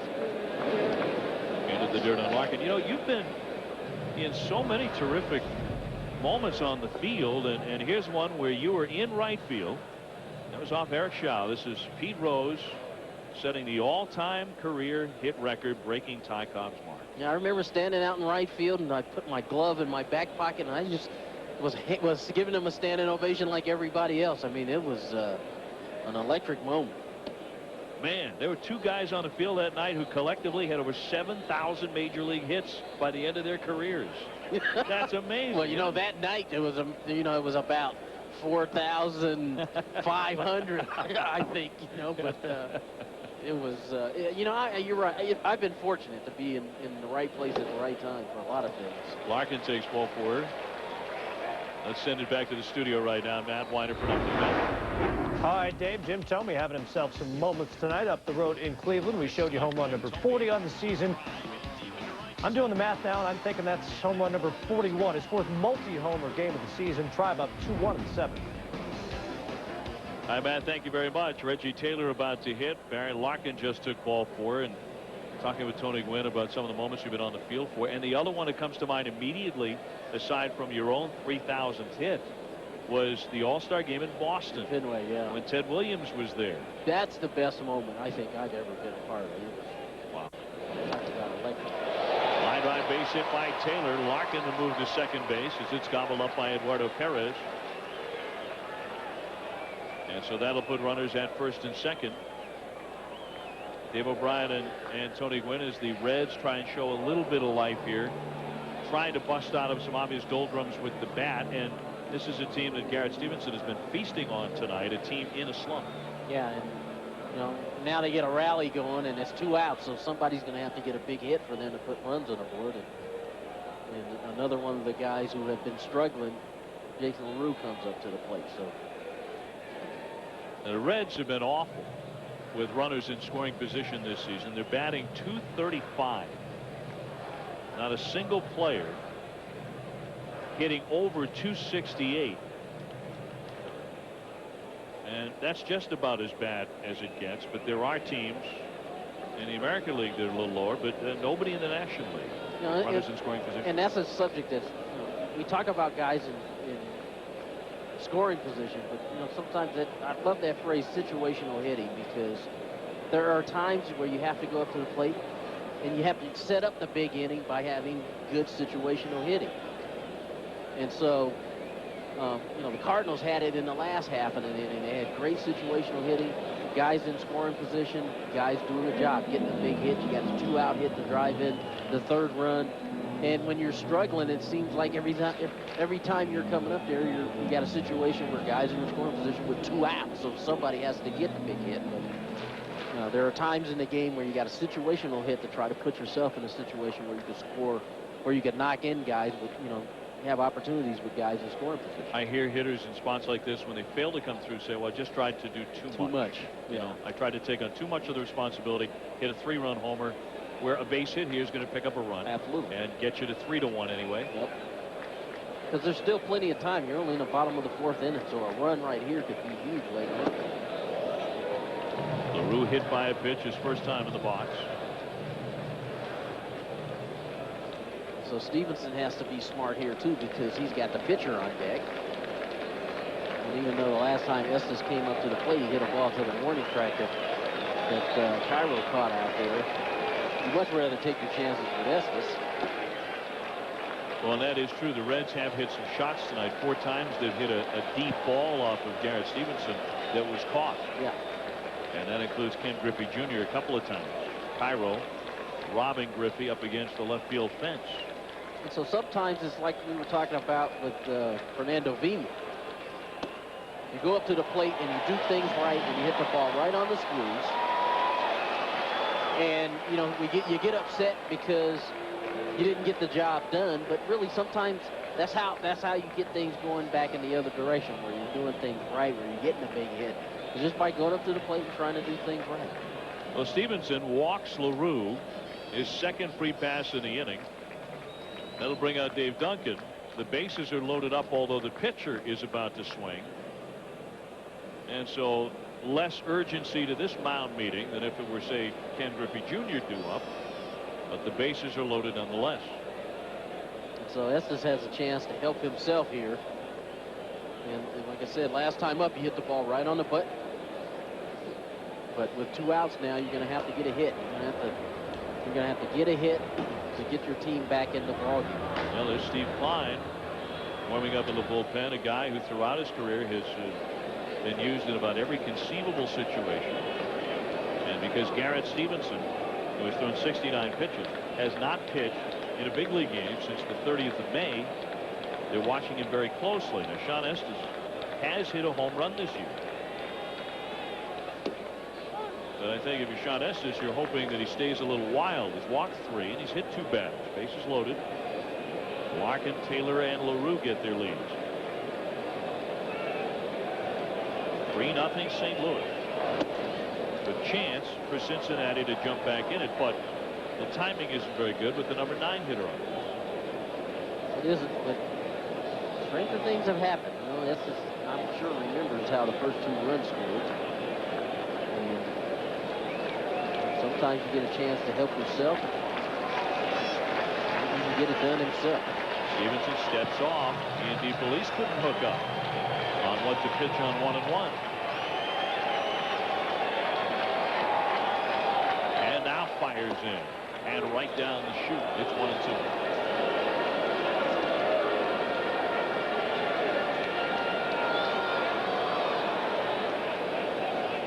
Recorded 1 strikeout in this game. That one way up high. Looked like a breaking ball that rolled off his fingers, and it's 2-2. So like you said, Stevenson's pitch count is starting to get up there. And the Cardinals are equipped right now. They've got a lot of guys down there available in the bullpen. But just a piece for Estes. But a pretty good job of protecting there.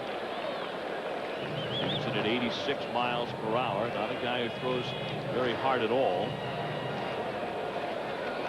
And sneak one by Sean Estes with the bases loaded and 2 down here in the 4th inning. And he does for strike 3. So they'll leave him loaded, and Stevenson survives another inning. He has a 3-0 lead going to the 5th. Ed Stevenson got a little bit wild there. He walked a couple of men. He also allowed a base hit, but did not give up a run as he fanned Sean Estes and forced Cincinnati to leave him loaded. The Reds have stranded 6 base runners. With the right-hander making a comeback and have a long stay on the DL. He missed all of last year with Tommy John surgery. And he has a 3-0 lead over Sean Estes, Cincinnati left-hander. And we're going to the 5th inning. Tony Gwynn and Dave O'Brien, thanks for joining us tonight on ESPN2 for Wednesday Night Baseball. Fernando Vina and then Edgar Renteria and Scott Rowland due to hit in this inning. Both pitchers have thrown a lot of pitches. Estes 74 of them, Stevenson 75. Tony Gwynn tells me that's 149 pitches. That's through 4 innings combined. That's an awful lot. Sean Estes looking for a brisk 5th. Vina bunted on him and got a hit in the 1st inning. Also lined out. All the Cardinal runs scored in the 4th. When Estes walked the first 2 men after getting Scott Rowland out. And then there were 3 consecutive hits after that by J.D. Drew, Miguel Cairo, and Mike DeFelice to bring in the runs. Teams that are playing well, they always seem to be getting those type of hits, and teams that are struggling are the ones that can't get it. And that's these 2 teams here tonight. The Cardinals are, have battled pretty much all year long with injuries and things, and they still find themselves in first place. And the Reds have been chasing all year. And just when they were just getting hot and making their move, now they're starting to struggle, and they find themselves playing catch-up. Fly ball right center field. That sends Griffey back on a run to make the catch. Let's go back to Matt Weiner in the studio. Matt. All right, Dave, a game important to those 2 teams, the Reds and the Cardinals. The Astros and the Padres. Houston 3.5 back in St. Louis. Craig Biggio finds a hole in the left side. It's a 2-run single. That gives Houston the early edge, 2-0 in the bottom of the 3rd. And in the National League Central, here's what's at stake. The Cardinals with a 3.5 game lead over those Astros. And the Reds tumbling at 7.5 out and now under 500. Edgar Renteria to bunt toward first, but Estes picks this one off. A nice play by the lefty. Well, it worked for Vina in the 1st inning when he got it up that first base line and out of the reach of the lefty. Not this time for Renteria. If he gets this ball back past Estes, he's got a shot at it, but Estes made a nice play. This ball bounced up. It's falling off a little bit, and this ball stayed up in the air long enough for him to get his glove on it. If he got it by him, he'd have had a shot at a base hit. 2 down for Scott Rowland, who was hit into a double play and also grounded to 3rd. Rowland started the night since the trade from Philadelphia, hitting .292 for St. Louis with 4 home runs, 22 RBIs in 26 games. So he has swung the bat decently well since the deal. 2 home runs yesterday during the doubleheader. Fouls that one off. I think the more he plays with the Cardinals, the more comfortable he'll get. I mean, he played his whole career in Philly, and that's where the majority of his at-bats came from. And now you got different backgrounds, different things. And it takes a little while to get used to that, but I think he's going to be fine. Although going back to Philadelphia won't be fun the rest of his career. Yeah. It wasn't the first time he went earlier this month. Not so much fun for J.D. Drew either. Now, there are 2 guys on that team that know they're going to get booed lustily when they go into Philly. 2 down, bases empty, and the 1-2 fouled back to the net. In fact, Scott Rowland maintaining his fine sense of humor. He said, well, now I know the next time I go back, if I want them to lay off the booze, I'm just going to have to wear a J.D. Drew shirt. And then they might leave me alone. At least he can laugh about it. And for him, it's a happier place to be in St. Louis, no doubt. 1-2 pitch. A little high. He thought about it, though. You can see him flinch just a bit. 2-2. I think you have to have a sense of humor to play this game. You got to be able to laugh at yourself and not take everything so seriously. You know, when you're just starting out, that's a tough thing to do because you want to establish yourself and play well. Foul ball. That one poked to Casey, and he'll do it himself. 1, 2, 3 they go. Estes needed that kind of an inning. And now he needs some offensive help. And here comes Ken Griffey Jr. to bat third in the 5th. 3-0 St. Louis. We're about to go to the bottom half of the 5th inning. Tony Gwynn, Dave O'Brien, and that is Steve Klein, the left-hander, who has appeared in 48 games. 39 in the 3rd inning, so he's averaging less than an inning every time he hits the mound. And he takes over for Garrett Stevenson, who went the first 4 and did not pitch long enough to qualify for a victory. And here's Todd Walker, the leadoff man for Cincinnati. He has flied out and been hit by a pitch. And 3 times the batter has been plunked tonight. Garrett Stevenson hit one man. He hit J.D. Drew while he was on the go. What are your thoughts on Garrett Stevenson's first outing since the 30th of May? Well, he went 4 innings, and really he didn't give up any runs, so you know you really can't argue with that. You would love to see him go maybe 6 to put that bullpen in a little bit better position. And so now you got to stretch the bullpen a little bit. I would imagine Garrett will say after the game he was very happy, allowing only 2 hits and no runs in 4 innings, and just getting, obviously you can tell by the look on his face he's happy. Yeah. Just getting through it without any injury problems. The hamstring held up, the elbow held up. Yeah, he would have a huge lift for them. And you're right. It could have. He would have loved to have been sharper, but you know, under the circumstances, his pitch count was getting up, and they don't want to rush him back. And he did a nice job and gave him 4 innings. And so now they got to go to the bullpen, and they've got a lot of guys down there. This is usually not a situation where Steve Klein's going to be coming in with the 5th inning. A high chop off the plate. Pujols with a nice stab on the short hop to make the catch. And the play for out number 1. Well, tomorrow night, ESPN has 2 10-win college football teams from a year ago, hoping to live up to that standard in 2002. Linebacker Clifton Smith leads the Orangemen defense as they try to shut down a traditionally powerful BYU offense. Then at 10 o'clock Eastern, 7 Pacific on ESPN2, the San Diego State Aztecs travel north to take on the Bulldogs of Fresno State. Go Aztecs. Tony, there's no cheering in the press box. Yeah, I'm sorry, man. My conference teams are playing tomorrow, BYU and San Diego State. Oh, you can be forgiven. Your conference team. But, yeah. But you saw the notice posted on the press box door. There's no cheering. Yeah, I saw that. I saw that, but, you know, we're talking about another sport. Well, that's right. They don't differentiate at all. You're absolutely right. You can make that argument in court after you've been fined. Yeah. Adam Dunn has walked and hit into a double play. So he's 0 for 1. 1 down. The base is empty in the 5th. I'm talking about hit batsmen tonight.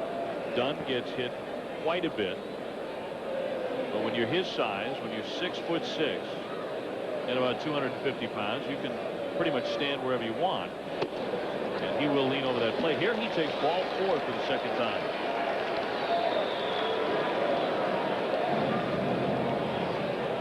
Talked about how many pitchers are available for Tony La Russa in his bullpen. He gets Klein into the game early. Look at that. You got Macero's another left-hander, and then on the right-hand side you got all these guys he can bring in. And you know, with Stevenson going tonight, he knew that if he got into trouble, he had a lot of guys to choose from down there. And normally this isn't a situation where Klein's going to come in the 5th inning. He's usually going to be a guy who's going to be asked to get a left-hander out late in the game. Well, here's the kind of left-hander he would be asked to get out late in the game if it were late in the game. Ken Griffey has lined out twice.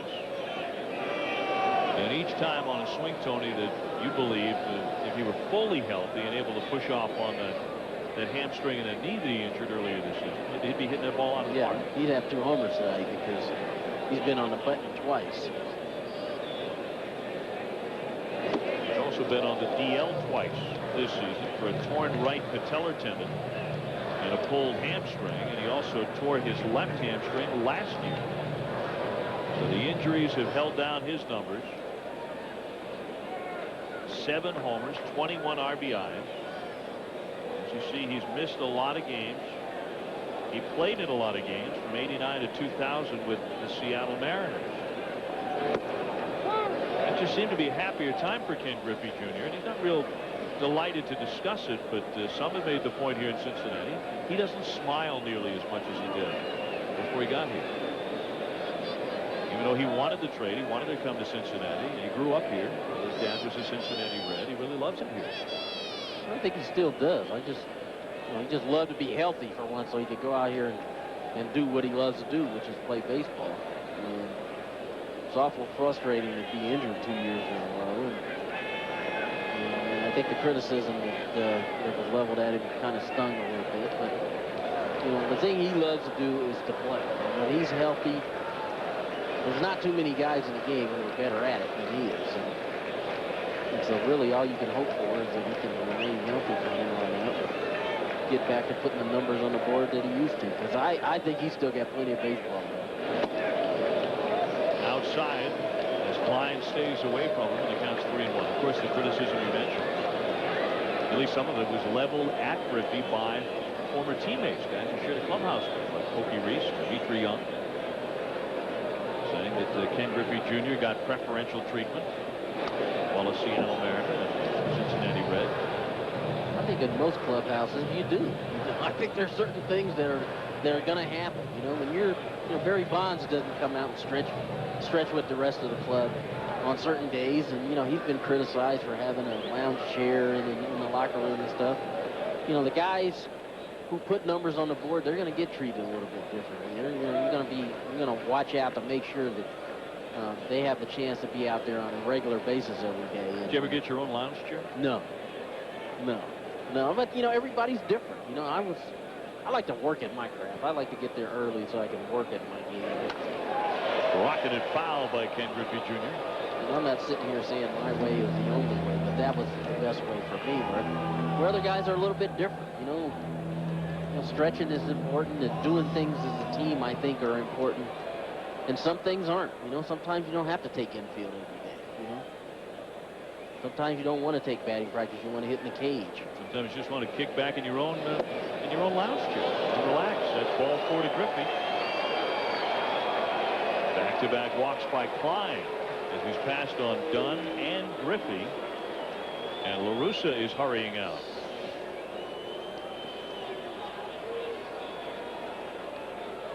Slider just off the plate. So 2 on, 1 out, and the cleanup man coming up. And Cincinnati has had opportunities to score. They continue to be held off the scoreboard. But they have stranded 6 base runners, including leaving the bases loaded in the 4th inning. So they've had some chances. Yeah, they have. They've left 6 guys on base. And it's like we were talking about last inning. Just a base hit to get you to 3-1 gets you back in the ball game.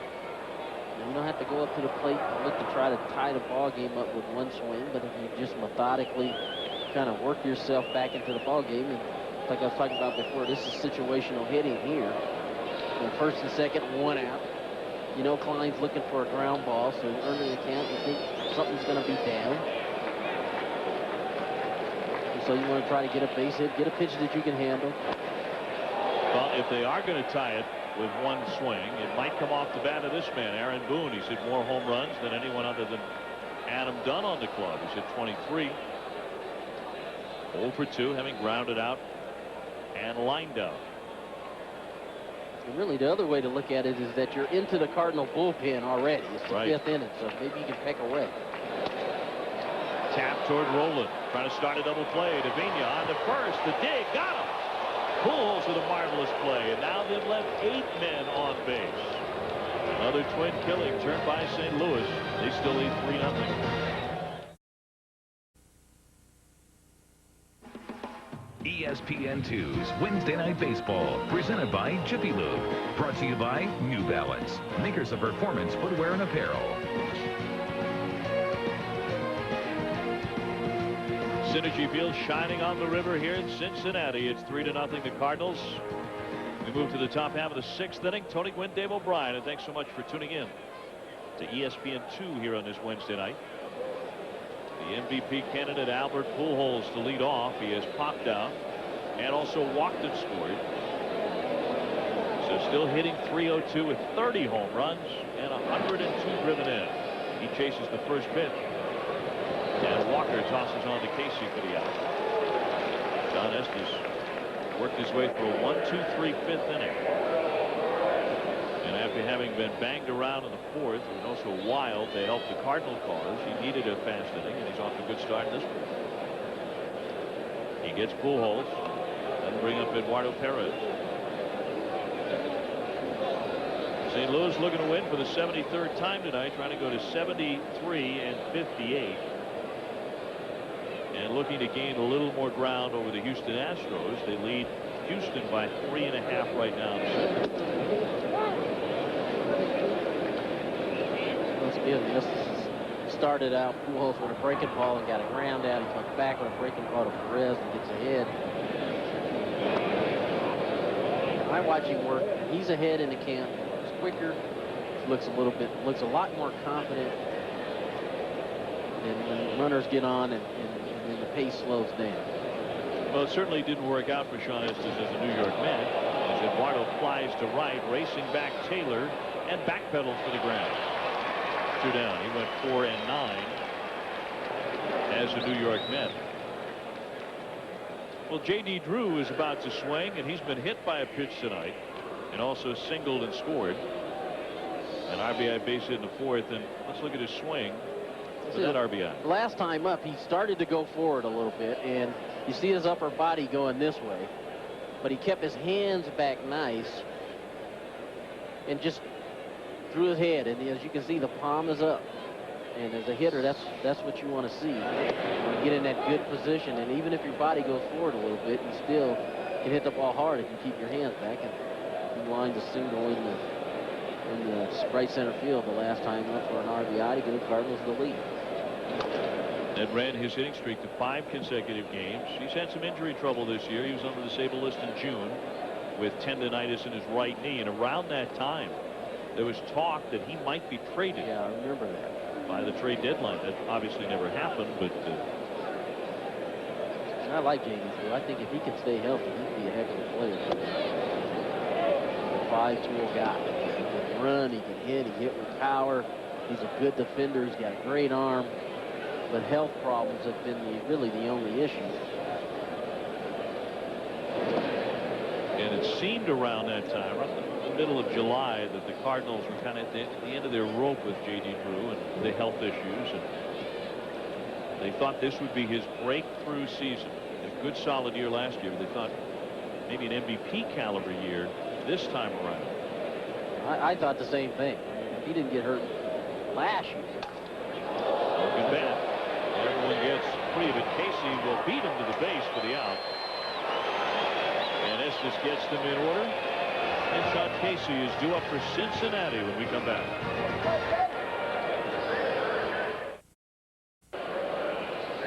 St. Louis up 3-0, and they're going to put Jim Edmonds into the ball game as the new center fielder. So taking over in that position for J.D. Drew, who moves over to right field. Drew hit the bag a little bit awkwardly at first base a couple of moments ago. And Casey set him down. And now Sean Casey to lead off here at the bottom of the 6th inning. First pitch, he lifts it toward Edmonds, but backing out Renteria. The shortstop will grip it for the out on 1 pitch. Steve Klein working into his 2nd inning. 3 runs on 5 hits for St. Louis. No runs, 2 hits, and an error for Cincinnati.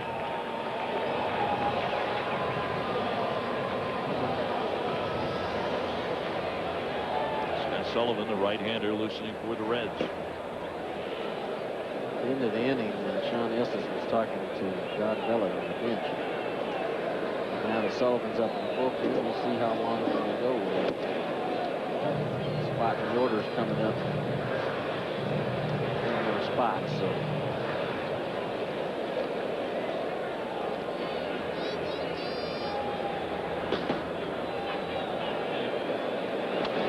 Larkin fouls it straight back. A ball and a strike on Barry. He has popped up and taken a walk as well. We're talking about the injury problems of J.D. Drew. Certainly Barry Larkin has had more than his share, although he remains a fan favorite in Cincinnati. Twice he's had damage to his elbow ligament. He's torn ligaments in his left thumb. At one point had to have surgery for a bad heel. He ruptured a calf muscle one year. He had surgery for a disc problem in his neck in 1998. Surgery on his left hand in 2000. Sprained a knee ligament that same year. Had a groin injury in 2001. And so he has gone to the DL many times in his career. And he had, when healthy, one of the most productive shortstops the game has ever had. At least up until this current crop of guys who are out of the school. That's what happens when you play a long time. You're going to get banged up. He's in the middle of the diamond. Eluding double plays. Guys sliding into him at short. Injuries are part of the game, and you're going to have your share. And he's been able to kind of weather the storm. That's where he ranks among Cincinnati Reds in the top 5 in some very impressive categories. And yet, I mean, a lot of injuries when you're talking about the shortstop position. But last night, as he showed some leadership in that split of the double hitter, that's when Jose Guillen was called up. And immediately he hopped that rail and went over to congratulate him and say hi. He's the captain. That's why he wears that seat. You make him out and go back to the dugout and welcome his new teammate. Like I was saying, when you play a long time and you play in the middle of the diamond, you're going to have your share of injuries. It's just bound to happen. Unless you're Cal Ripken. Unless you're Cal Ripken, exactly. In 17 years, 38 years old. I remember him just breaking into the big leagues and shortstop with great range, and that was the other thing. He took over this role from Cal Ripken as the longest tenure with one club at 17. And hearing last year how when Cal and I retired that there was never going to be anybody who played 20 years with one club. Well, Barry Larkin 3 years away from that. If he can stay healthy, he can get there. 2-2 pitch down the right field line, but foul. Another guy who has that kind of longevity that you and Cal had with your clubs and Larkin has with his is Edgar Martinez, the Seattle Mariners. I believe he's second in longevity with one team, 16 years. Wow. See, I knew Cal was 1 and I was 2. I didn't know pretty much after that.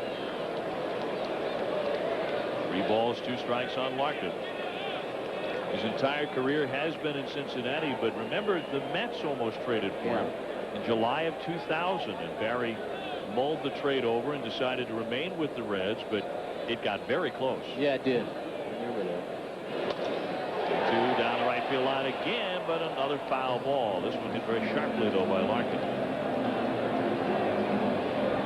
Most guys, I think, at some point you have to decide whether you're going to be a free agent or whatever, decide whether you're going to stay in the city that you're in or go somewhere else. And early in your career, I think some guys were criticized for wanting to stay where they were, and then later on in your career, you're pat on the back for staying with one team. So usually it works out. Usually you can play 12, 13 years with one club, you usually get a chance to kind of finish it out. Long at bat here for Barry Larkin. I think it's a wonderful thing, and I think the fans in those particular cities, the Padre fans who got to see you for 2 decades, I think as a Red Sox fan growing up in New England, getting to see Carl Yastrzemski for about the same period of time, more than 20 years, it was really special to be able to root for you from the time you're a small boy until you grow to manhood as a fan, and watching your entire career pass by. It's sharply and fair inside the third base bag, and Larkin will get an extra base hit. He's heading into second. A rare hit period for the Reds tonight, just their third of the game, but their first for extra bases. And that was a great at-bat by Barry. He stood up there and fouled off pitches one after another. Finally got something that he can handle. breaking ball, and he just comes across, hits it right down the line. Scott Rowland can't even get to it. The 12th pitch of the at-bat. And so I agree with you. I think as a younger player, I had a sense, I know growing up in Los Angeles, I had a sense of knowing what it was all about to, you know, identify guys. Being a Dodger fan growing up with Garvey and Say and Lopes and Russell, those guys played together forever, it seemed like. And so if I had my druthers, I wanted to stay in San Diego, and it worked out. Well, Tony La Russa will make a move. He has called for the bullpen. Cincinnati bringing up a pinch hitter, so we'll be back in just a moment. And it brings on the veteran right-hander Rick White, who is up to .582 at that ERA, trying to bring it down. He's allowed 51 hits and quite a number of walks per innings pitched. Before we went away to commercial, we were talking about guys like Tony Gwynn who played their entire career in one place. Let's flash back to 1983, and that's Johnny Bench with his mom and dad on hand on Johnny Bench night, and he homered for the 389th time in his career. Look at his reaction. Another great moment in this ballpark, then Riverfront Stadium, as they stood for Johnny Bench, the greatest catcher the game has ever known. Yeah, hopping like a teenager after that one. It was great, yeah. Number 5 and his number retired at Riverfront. It's awesome to say that in the course of your career you had a chance to play against Johnny Bench or Pete Rose, any of those guys. First pitch in there for a strike to Ruben Mateo, who is pinch hitting for Reggie Taylor.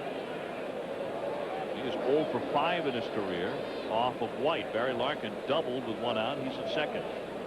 3-0 St. Louis in the 6th.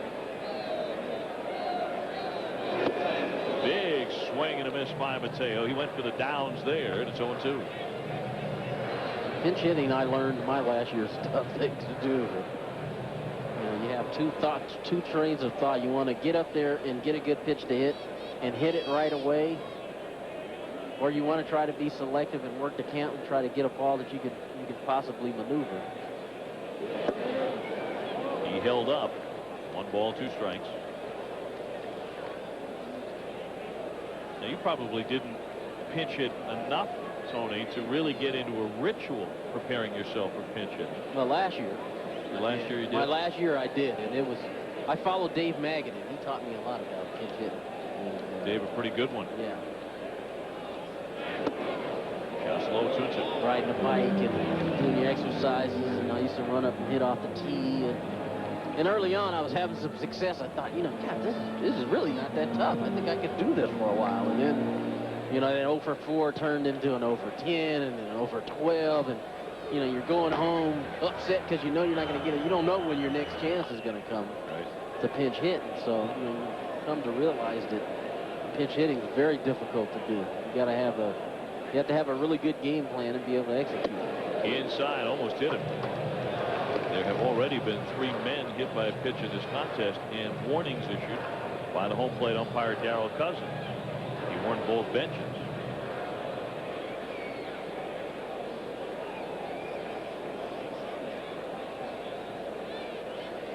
Larkin at second, 1 out.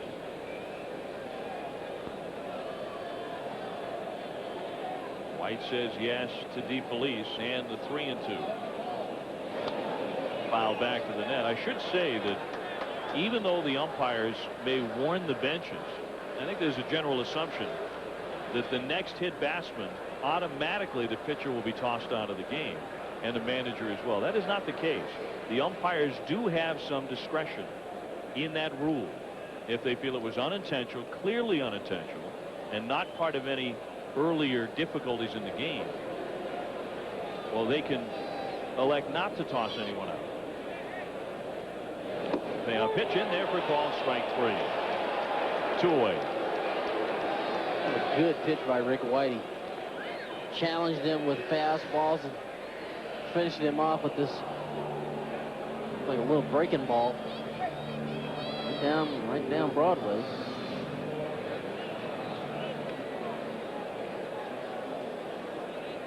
So here's Jason LaRue, and he was one of the hit batsmen. In fact, the first man to get hit back in the 2nd inning, and walked in the 4th.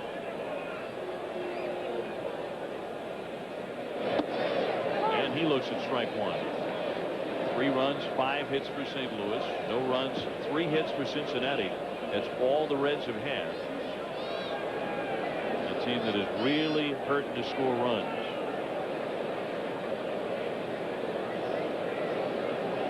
Here, the Cardinals, sometimes the inability of the opposition to score runs kind of lulls you to sleep. Every time they get a guy in scoring position, you figure you're going to be able to get yourself out of it.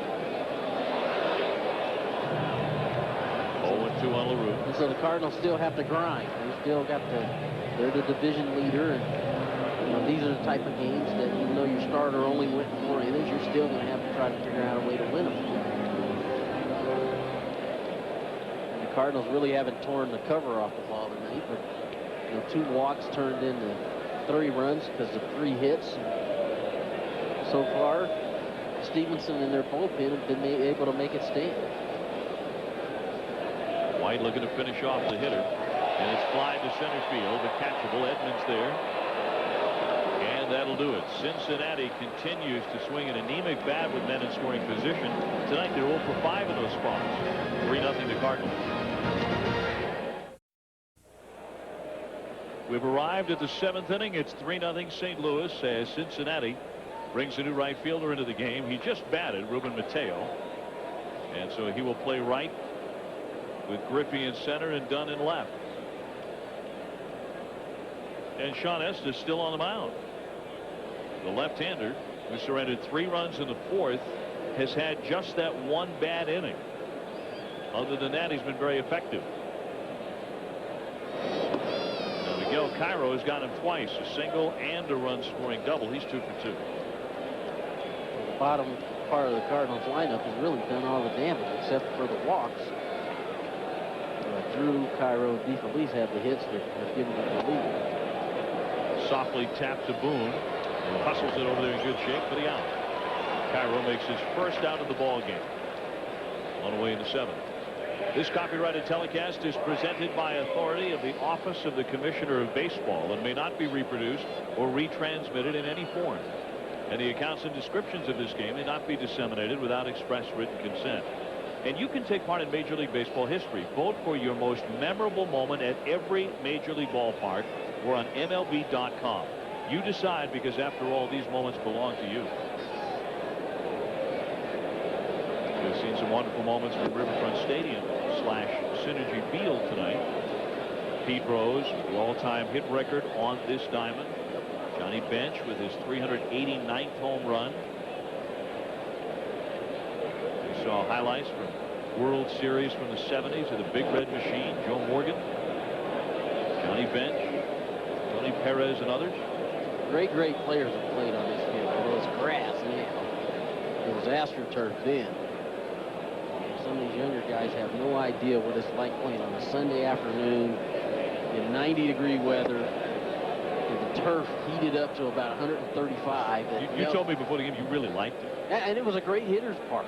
And, you know, the atmosphere and everything about this place I really liked. It was really one of my favorite places to come. Especially on Sunday when it was 110. But Sunday you had the brown uniforms on. And then, whoop. Oh, yeah, those old Padres. Yeah, it was brown unis, brown shoes. And it'd be so hot out there, just melt the studs off of your AstroTurf shoes. Of course, these guys have it a whole lot better now. It's grass, beautiful grass field now. Rocketed off the pitcher to Walker on to first for the out. That got Estes, may have gotten him on the foot. If so, a kick save and a beauty. He's kind of laughing it off now. Where did it get him? He's giggling about it, but it ricocheted to Walker, so the play went 1-4-3.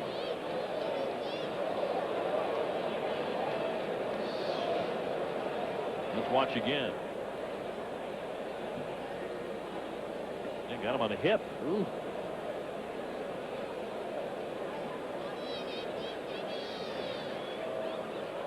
Forrest Gump would have said it got him on the buttocks. I do believe. We've had some unusual plays tonight. Remember, we had that 3-2 pop foul that glanced off Casey's glove and was caught by LaRue. We've had a 7-5-2 play at the plate. 3 double plays that went 5-4-3, and that play goes 1-4-3. He's all right. I think he's more embarrassed because he kind of left it out over the plate.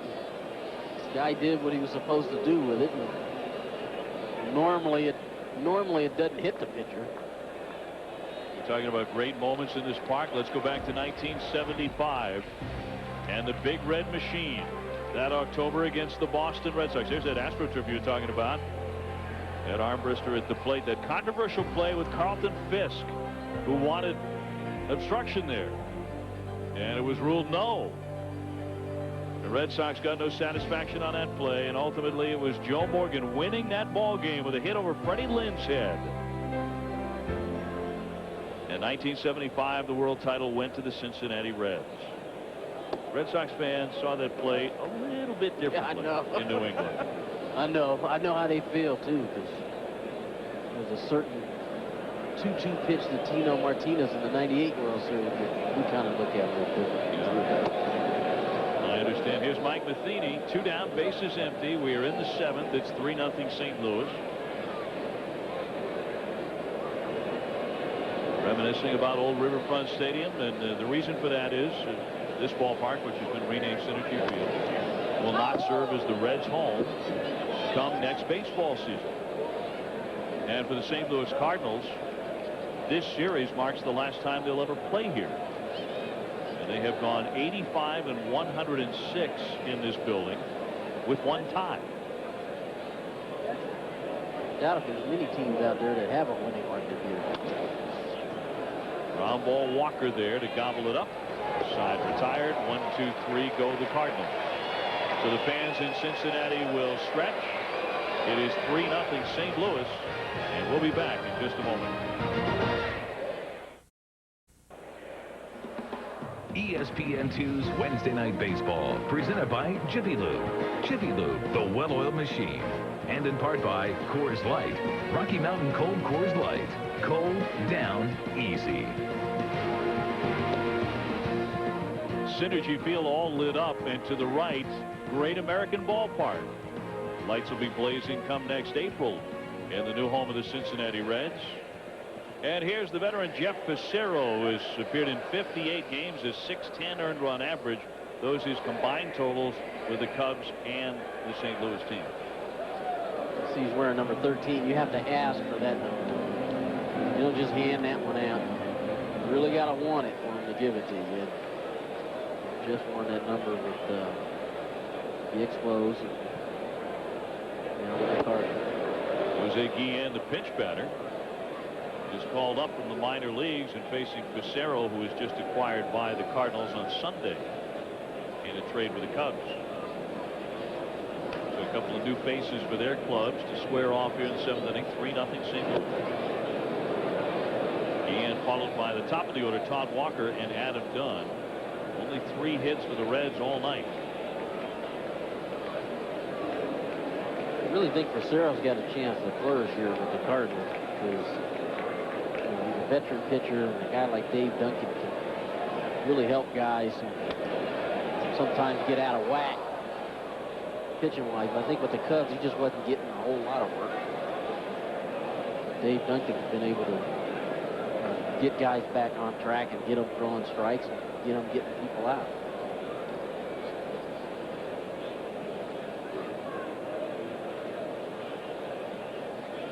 Guillen hitting for Sean Estes, who winds up with a quality start. He may lose it in the end, but he went 7 innings, allowing just 5 hits and 3 runs. All the runs coming in the first inning, but it's a pretty strong effort from Estes. It was, and he made a couple mistakes. The walks really hurt. Made a couple mistakes on base hits that drove in runs.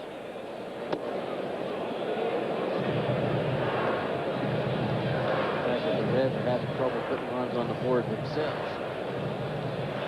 That number of pitches number for 6 innings, you got to get that down a little bit, I think. Not a bad one.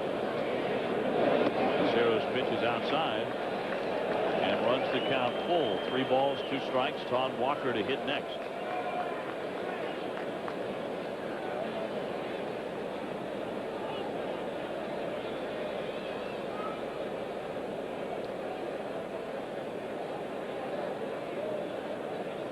Veteran southpaw with a 3-2. He toward the hole and through that hole for a base hit.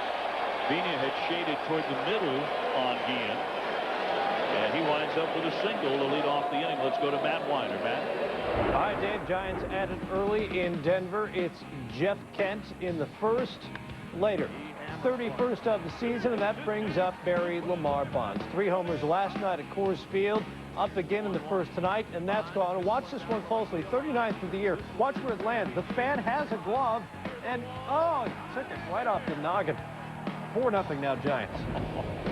Oh, that looked painful. Well, his monster day yesterday, 3 homers, and he's right at it again tonight.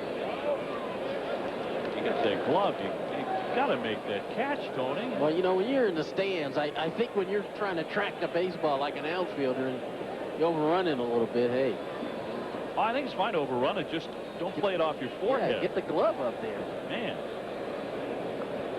You go back to the neighborhood with a play like that on videotape. You know, it didn't even look like Barry hit that ball. It's flying out of the ballpark. So that's 4 homers. 4 homers in his last 5 at-bats. That doesn't go out in San Francisco, but he's hitting tonight at Coors Field.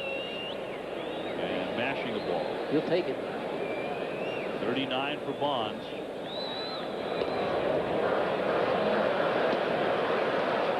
Cincinnati with a base runner. Guillen at first base with nobody out. And the Reds have had at least 1 man on in every inning. And yet here they are getting shut out. No one has come up with the important hit. Walker trying to check foul it off. Todd Walker in the game is flied out, grounded out, and been hit by a pitch. So the Reds have not scored coming into this inning in 31 of their last 32 innings. That really hurts. Your pitchers are trying their best to keep you in the ball game, give you a chance to win it, but when you're not putting runs on the board, and you know time is running out. You're going heads up with the team that's in first place. Yeah, and apparently unable to manufacture runs to any degree. And that's because so many are slumping at the same time. Adam Dunn and Aaron Boone and Jason LaRue all in pretty good slumps. And they just lost Austin Kearns to the DL, their best hitter. He was the one guy who was swinging pretty good. Hitting .315. He's on the DL now. Guillen leading at first base. Nobody out. And that's a ball. Although, look at the look on Ficero's face. He just can't believe it. Beers loosens up in the bullpen for the Cardinals. Ficero disgusted that pitch was not a strike. It certainly looked like a strike from here. And Cousins, you know, he didn't even look back at him. He just kind of shrugged it off like it wasn't close. That misses and close again, and Ficero wanted that too. He's going to ask DeFelice to come on out. This is 2 pitches ago. What do you think? It's a pretty good pitch. It's not where he catches it. It's where he crosses the plate. And while there's one discussion going on the mound, there's another one going on behind home plate.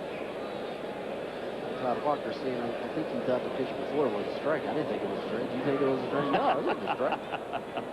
No, that ball was outside. It wasn't even close. Okay, I just wanted to make sure and check with you before I got back up here and have you ring it up on me and strike 3. Good job, Blue. Ficero back to it. A little pop-up. Out goes Vina. And he makes the catch.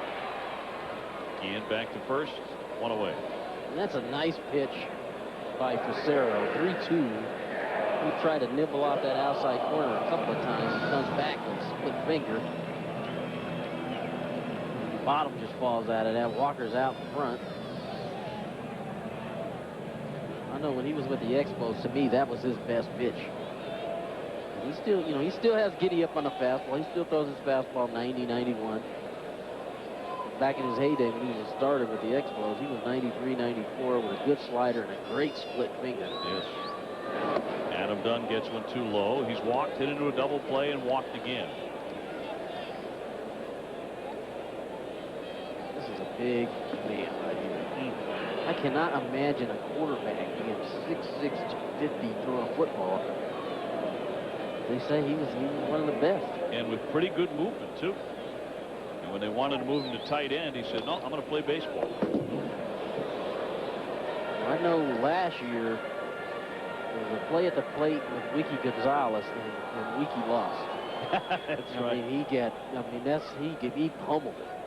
Well, up until that point, the Reds said we had to listen to all these stories about how good Dunn was. Dunn would tell us he was a terrific football player and how hard he hit after he took out Wiki Gonzalez. So we didn't question him anymore after that. Well, I know myself.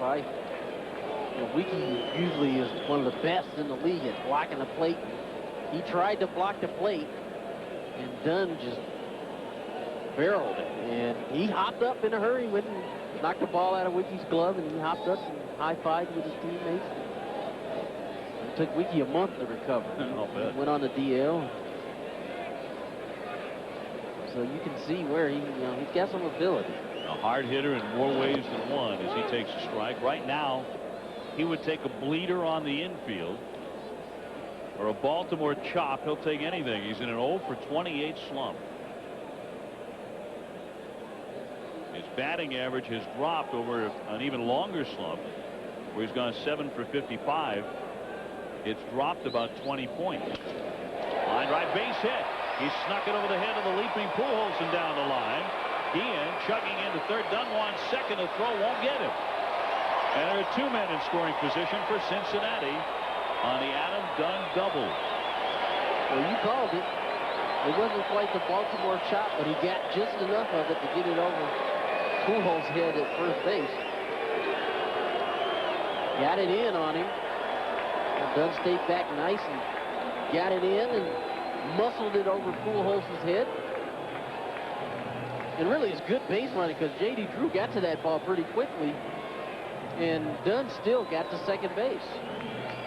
Well, you see the Reds 0 for 5 with men in scoring position. And will they be able to cash in with Ken Griffey Jr. up there? A base hit here turns it into a 1-run game. And the infield is back. They're giving you a run. I think Mr. Griffey would like 3. He's hitless tonight.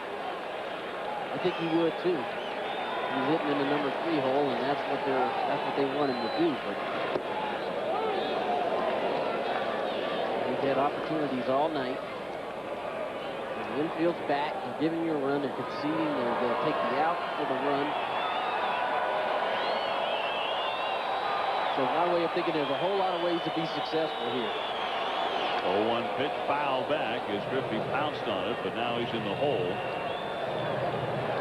Junior 33 home runs shy of 500 career home runs. And of the 24 players with more home runs than Griffey, 18 of them are in the Hall of Fame.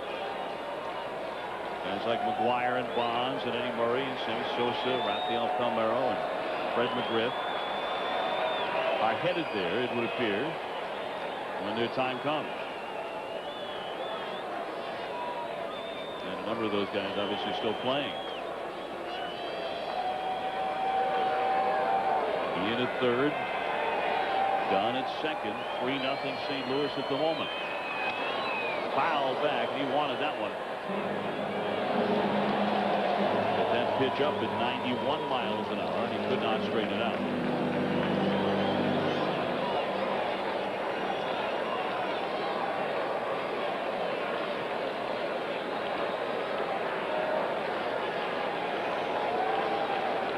Reds trying to come to life offensively. Mired in a deep slump as a team. High chop over the mound. Renteria will fire onto first base with a certain out. That play brings in Guillen from third base, and the Reds are on the board. That makes it 3-1. And let's check in with Matt Weiner. Matt. All right, Dave, a real good one in Pittsburgh tonight. Braves and the Pirates 0-0 after Greg Maddux went 9 scoreless. Top 10, Mike Williams, the closer on, gets Rafael Furcal with the bases loaded. We go to the bottom of the inning. Mike Williams still a very well-kept story up there in Pittsburgh. He's tough. He is tough.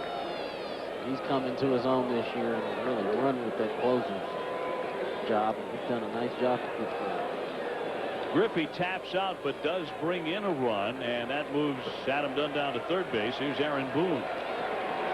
He has gone 0 for 3. And he's 0 for his last 13 taking strike one.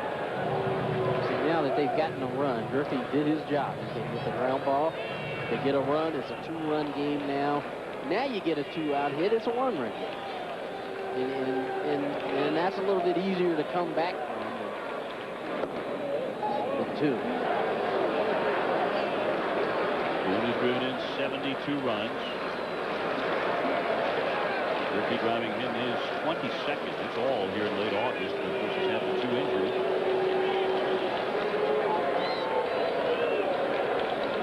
Boone trying to fight his way out of a long slump. And he pops it up. Jim Edmonds looks right at it and hauls it in for out number 3. In the 7th inning for Cincinnati, 1 run on 2 hits. They leave a runner at third base, and now it's a 2-run game through 7. Getting late here, top of the 8th, and St. Louis with a 2-run lead now. The Cincinnati Reds will bring on the right-hander Scott Sullivan, whose ERA is on the high side at 5.10. Remember, the Reds, especially a couple of years ago, the relief corps was the backbone of their ball club. It has not been as effective this year. He'll get the top of the order for St. Louis. Vigna, Renteria, and then Scott Rowland. I think one of the reasons why is because, as you alluded to earlier in the game, they got 1 complete game.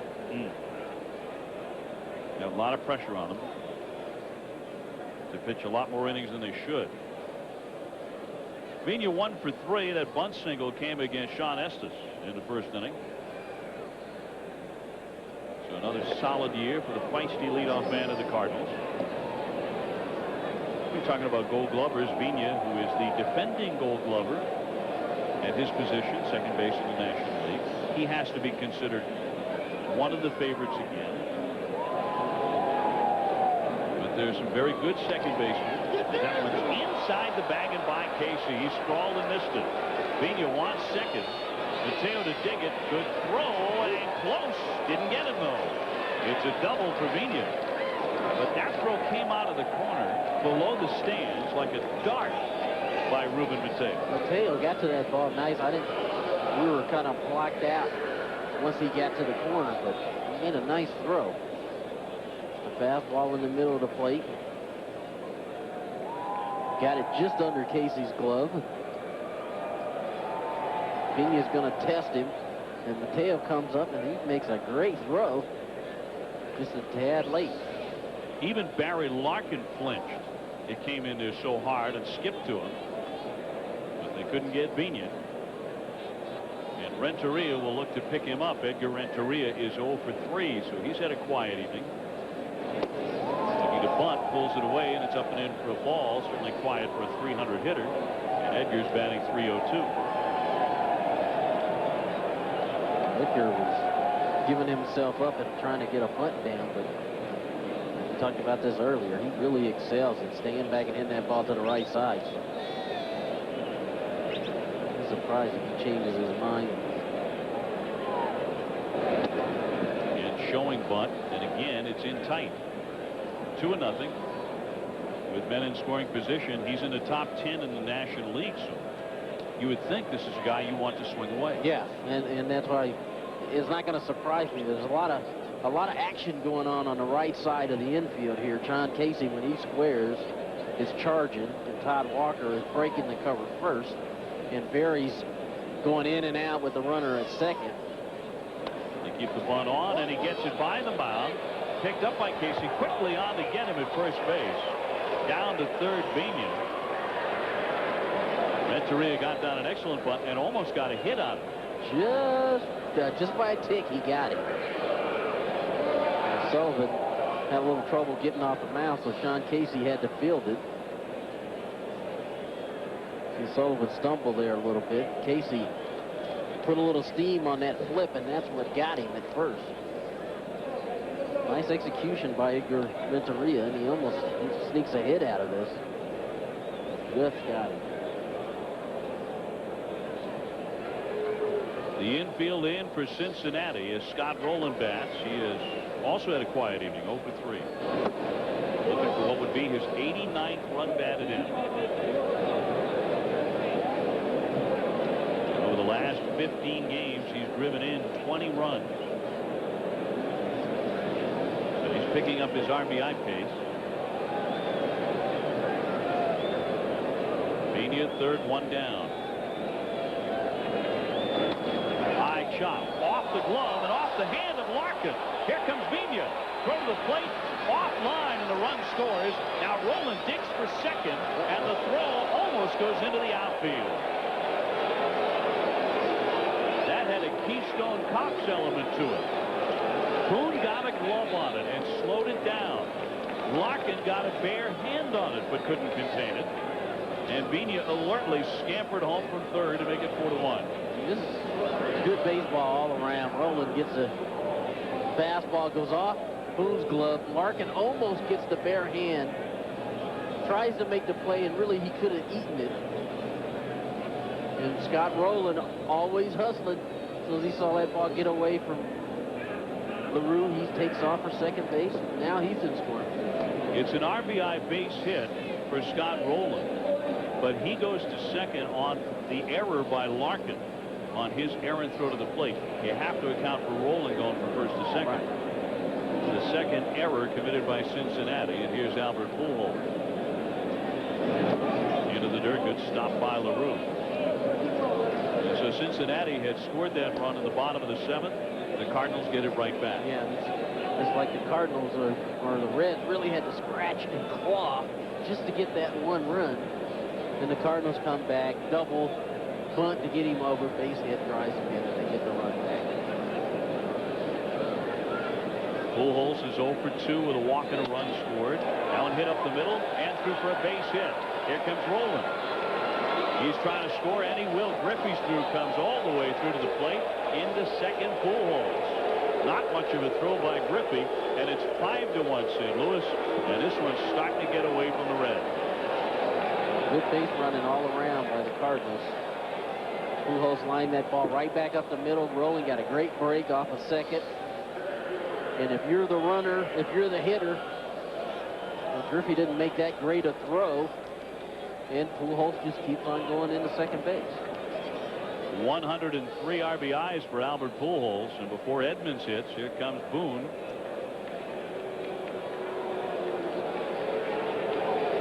A rough frame for Sullivan.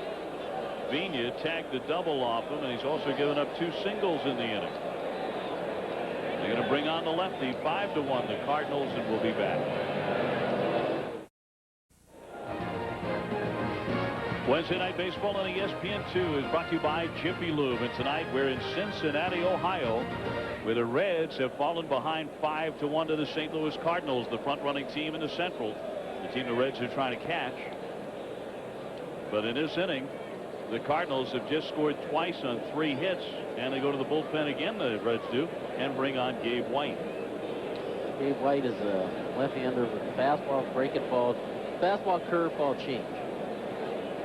Been very tough to hit. He's brought into base Edmonds, but he buzzes his tower. 1-0 on Jim.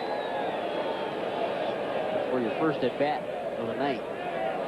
It's not the way you want to get it started. You have one up by your neck. Really good execution by the Cardinals offensively here this inning. Double the sacrifice by Renteria, the single by Rowland, who took second base on the error and throw to the plate. Pujols singles him in, who took second on the throw to the plate. Tony La Russa, you really got to like the way they bounced back and put 2 runs on the board. And rockets that one up the middle for a base hit. Pujols touches third. He's coming in, and he will score to make it 6-1. So the Cardinals have broken it open. That's the 4th hit and 3rd run in the inning off the Cincinnati bullpen. And their big guys are doing it. It started with the Pena double. Rowland, Pujols, and Edmonds have followed with hits. That's why the Cardinals are in the position that they're in. I mean, they've had some injury problems with their pitching staff, but offensively, it's about execution. This time of the year, the better you can execute, you know, the better your chances are going to be of holding on to first place. And they got a great start in the second game of the doubleheader last night by Finley. They put some runs on the board early, and they made it stand up. And even tonight, Jose Rios in the bullpen warming up now. Eli Marrero will pinch bat in the 6-hole for Tony La Russa, trying to keep it going. Still only 1 out in this frame, and 3 runs across. So the St. Louis Cardinals are in the process, perhaps, of burying the playoff hopes of the Cincinnati Reds. If this score holds up in the morning, the Reds are going to be 8.5 games out of first. And there will be no wild card coming out of the Central. So their season is beginning to disappear on them. And it's tough position to be in with all this stuff happening on your home field, too. I mean, the Cardinals started out yesterday. The Reds started out yesterday winning the first game of the doubleheader, but they bounced back, won the second game, and once again tonight they've executed real nice. Put 6 runs on the board. And look like they're on the way of taking at least 2 out of 3. And if it does come to pass that this is the last we will see of the Reds here in 2002 as far as a competitive club, in fairness to them, they were not expected to be competitive this year. It looked like White did something to himself there, and here comes Boone. And I think he pulled a groin. that's what you would think, given the way he was acting. He's coming out right now. You're absolutely right, Tim. It looks like a groin injury. Let's look back at the pitch, see if we can pick anything up here. Just looked like the ball just took off.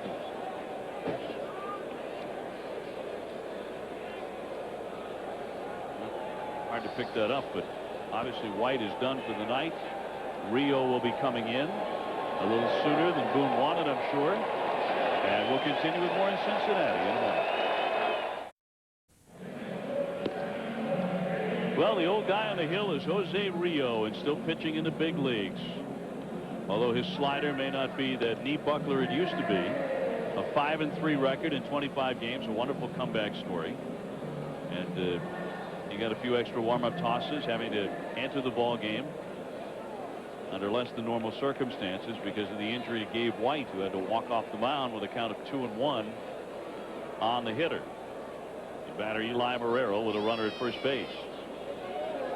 Started out really well in April and in May for Rio, but his August ERA is high, and it's been creeping up as the months have passed. Marrero, a .247 hitter with 10 home runs. Swings in for a strike, 2-2. Jose Rio, in his heyday, was really one of the better starters in all of Major League Baseball. Still can throw you that slider, still got a good split finger. Not as overpowering as he used to be, but just as competitive. 2-2 and a deep drive to left, hooking toward the foul pole, and it is a foul ball. A home run distance, certainly, for Marrero. He's got to throw a little harder. A noisy strike, 2-2. Looks like a hanging split finger. Marrero will run it just a little bit out in front. Little League Part 2, the season coming up as soon as we finish up here in Cincinnati. Line in the center, to base hit for Marrero. So the hits keep on coming. It's 4 in a row for the St. Louis lineup, and 5 in the inning. Marrero comes off the pitch and takes some pretty good swings and lines a single up the middle.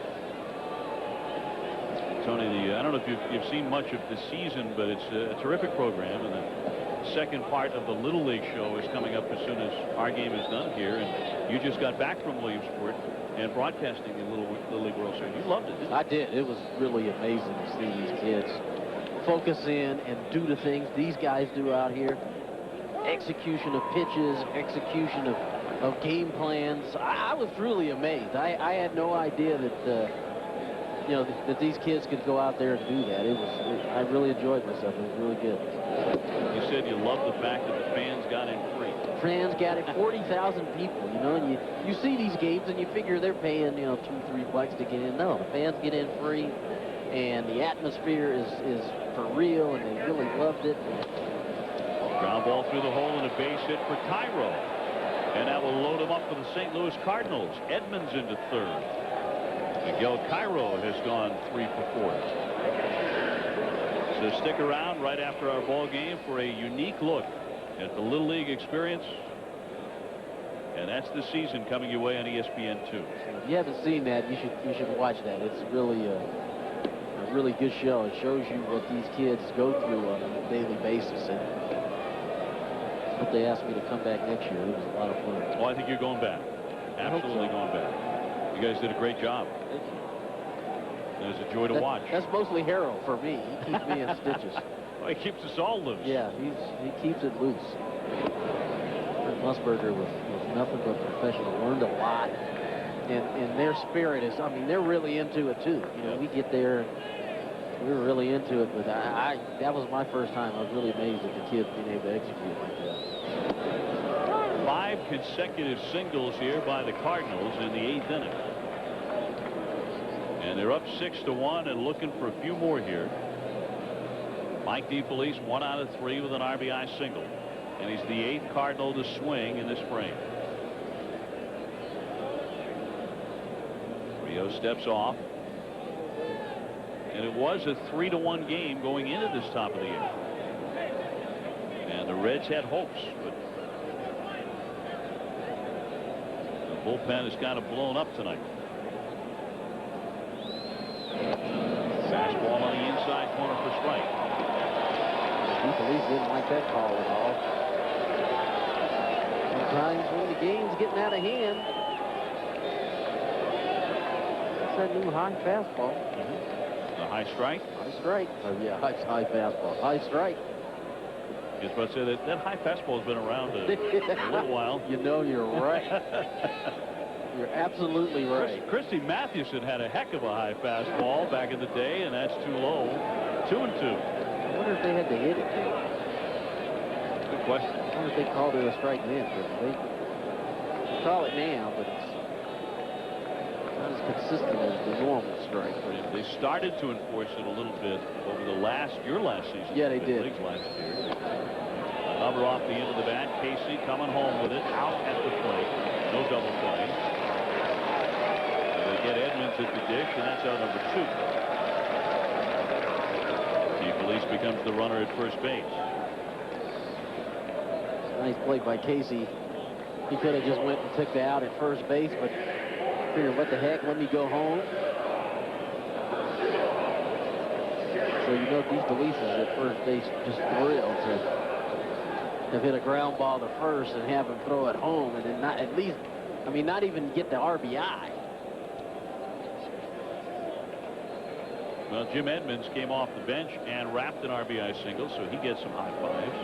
Here's Kerry Robinson pitch batting, and he's the 9th man in the batter's box for the Cardinals here in the 8th.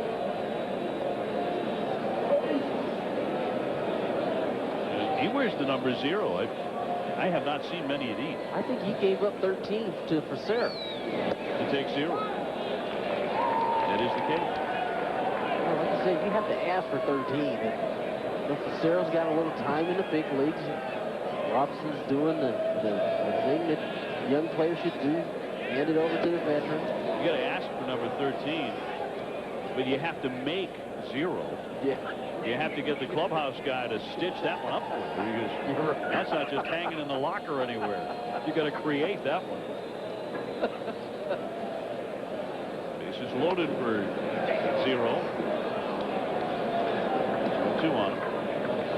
Barry Robinson's a guy that you and I have done several Cardinal games this year. The ball just jumps Yeah. when he hits it. And he's only hit 1 home run. We're not just strictly talking about home runs. It's a lively bat. This time he pops it up. Boone wants some room near the Cardinal dugout. He leans in, but it's on the roof.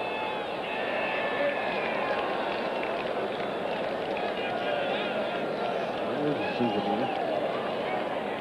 And there's a man at work taking a break over there at Great American Ballpark wearing the hard hat. Got to be a great view from over there. I was about to say, maybe he snuck in with the hard hat. His day is already over, but he gets a great view out there. A free ticket. A little pop. Here comes Griffey charging in hard. He dives ahead. It's off his body. Guerrero scores. Cairo scores. DeFelice scores. They all score. 3-run score on that bloop single in the center. Griffey can't handle it, and it's 9-1 St. Louis. For the Reds, when it rains, it pours. Griffey kind of froze on it at the beginning, but he's in position to make the play, and it really doesn't go in his glove. It goes off his wrist. Wow, how many times have we seen Ken make that play? See, it really hits him on the heel of the glove. You know, 9 times out of 10, he's going to make that play. And, you know, he hadn't been out there all that much. I'll tell you what, at the moment, they have ruled that an error on Ken Griffey Jr. It's an E8 for now. Wow, but that's hard to believe. That is a terrible call. And I know that's a terrible call. Anytime you leave your feet to try to make a play. It is clearly an above-average effort play. And here's Griffey looking at the scoreboard like, are you kidding me? You got to be kidding. You ruled an error on this? You got to be kidding me. I'm trying to make a diving catch here, and you call it an error. And I said I've seen him make that play many times, but it's always a spectacular play when he makes it. And it is way above average effort to make a long-running diving catch like that. And now I got to change my scorecard here because I'm giving Kerry Robinson 3 ribbies. well, you may want to hold that thought because that's a thoroughly ridiculous official scoring ruling, and they have to change that. Beanie with a fly ball to right. Remember, he started the inning with a double. I'm sure you remember, and it's caught by Mateo, mercifully ending the inning, in which 6 runs crossed the plate for the St. Louis Cardinals. And now they're up 9-1. That was ruled an error. You can't believe it.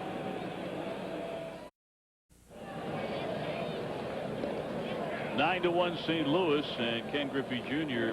ought to be stewing about the error called against him, that official score moments ago, in which 3 runs scored. 9 runs on 11 hits for St. Louis, 1 run on 5 hits for Cincinnati. Mike Crudale will come on and relieve him, and he's sporting a nifty 154 earned run average. Now we understand a moments ago this was ruled an error first, and now it has been changed to a double and 3 RBIs. That was a tough half inning for Ken Griffey Jr. In between innings, look what happened. An errant throw as he's sitting on the bench talking about the error against him. And almost got him hit this. Ken saying, what else could go wrong? And then on the other side, I saw Eduardo Perez get up and congratulate Kerry Robinson for them switching that to a hit, because he was sitting over there saying, hey, you dove for the ball, you know. I'm just trying to get a hit myself. Eli Marrero goes into the ball game in right field for the Cardinals. So Perez watching from the bench as St. Louis team sailing along now. An 8-run lead. Sean Casey is 1 for 3. And batting here in the bottom of the 8th. A single in the second inning for Casey. Sean Casey, when he was growing up in the Pittsburgh area, was a big fan of Will Clark's and his swing and his whole approach to hitting. And he had one of those picture books, you know, you thumb through it, and a whole series of photographs about the guy hitting. Good effort by Marrero. He can't reach it. Casey heading into second base, and will settle in with a double, just like Will Clark used to do it. Well, tomorrow ESPN is Major League Baseball's only national afternoon telecast. With the postseason approaching, 2 division leaders meet as Ichiro and the Mariners will visit Torrey Hunter and the Minnesota Twins at 1 o'clock Eastern. ESPN will also have in-game highlights of other afternoon games and any news from labor negotiations in New York, as we've been bringing you tonight as well. We understand that Commissioner Bud Selig is in New York. He has not taken part yet in those discussions, but pretty certain he will. Barry Larkin takes a strike. I hope he does. Takes a hard in there and jumps in there and gets both sides to the table, and let's get something done. Well, we speculated that Gabe White had to leave the game because of a groin injury. That is the case, a strained left groin. And they've already placed him on the 15-day disabled list. Wow. And that injury occurred like 16 minutes ago. That's surprising because, I know they're putting him on the DL now so that they can bring somebody up for it, for tomorrow's game. But, rosters expand September 1st if we get there. And if we do, if he's ready before then, if you wait a few days, you wait 4 or 5 days, then, he'd be able to pitch. So, he did that yesterday.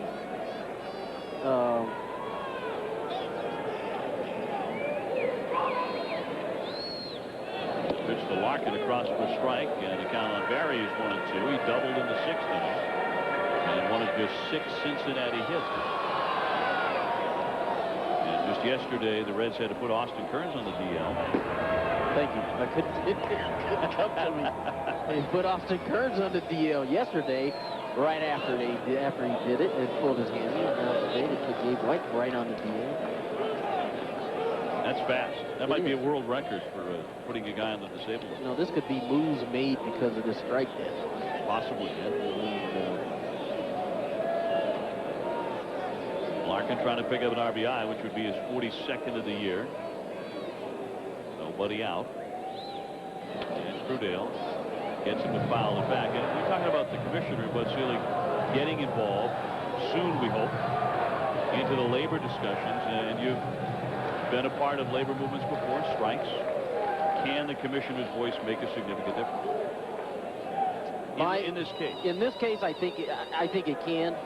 I think he wants to try to get both sides to get a deal done. But I don't know. I just think I go on my own gut feeling, and my own gut feeling tells me that they've already agreed on drug testing, minimum salary, the pension fund, things like that. They've already agreed to. That's never happened before. And because it happens, I'm optimistic that they're going to be able to get a deal. It might not be a deal that benefits one side or the other. Both sides are going to have to give. Both sides are going to have to give a lot on this deal if they want to put a deal, if they want to get a deal done. But I hope that they can get it done. Maybe Bud can get in there and help both sides get it done. We hope, and the deadline coming up on Friday, strike deadline, and a lot of teams are finessing their travel schedules as we speak. Yeah. 3-2 pitch, rounded the other way, picked off by Bullhole. Trudell there to bag, and in to score Sean Casey. That makes it 9-2 St. Louis. Larkin really working the pitcher. He's done it all night. In 4 at-bats, he's seen 29 total pitches. That one gets him an RBI. And at least if you're going to make an out, you want to make a good out, and that's a good out. He got the run home. Even though it's 9-2, he still got the job done. It's amazing to me as we get closer to this deadline how many little things are being picked up. We heard yesterday that teams were only given 3 days meal instead of their normal whatever for the whole road trip. And when you have a strike date out there, that's what happens. These are the kind of things that you hear a lot about. So. Teams scheduled to play in a given city on Friday. Many of them are deciding not to travel until Friday morning, which is very unusual, the day of a game. It's never happened. Never traveling on the day of the game unless that's the only way to get there. Guy on the left field line. And we'll watch it go into the stands. The batter Ruben Mateo, 9 runs on 12 hits for St. Louis. Big inning for the Cardinals was the 8th. They sent 10 men to hit, scored 6 times. And took what was a close game right away from Cincinnati. Showed why they're the team that's in first place right now. Tonight they get Garrett Stevenson back. That could give them a tremendous lift. The former 16-game winner. Nice scoop by Rowland as he digs it out and throws him out. can't begin to explain to you how easy Scott Rowland made that play. Look, that's a pretty tough play. And he went to the backhand and got it and really threw it to first base before Pujols could get to the bag. And it's just, he's one of the best third basemen there is. And he made a pretty tough play look really easy. Really soft hands. 2 down with the bases clear. Here's LaRue. He's walked, been hit by a pitch and flied out. We are in the bottom of the 8th in Cincinnati. Russell Branyan has a bat ready to use it in the on-deck circle. Will be a pinch hitter. Give it the opportunity. Dave, the thing for me, now that I'm retired, every day I sit and I wait for word that they settled this thing. Just some news over the radio, TV, that this thing is settled. It's a little different than it used to be. Yeah, you're not part of it anymore. Yeah, when you're a player rep, you're on the phone all the time, and you're talking to your teammates all the time, so you stayed informed. You pretty much knew what was going on. This time, like everybody else, man, you turn on the TV or you're asking people, hey, you heard anything from New York today? Check swing. LaRue looked like he went on that pitch into the dirt. And as it turns out, he does strike out. Side retired. A run in for Cincinnati. We go on to the 9th. And it's all Cardinals here. 9-2.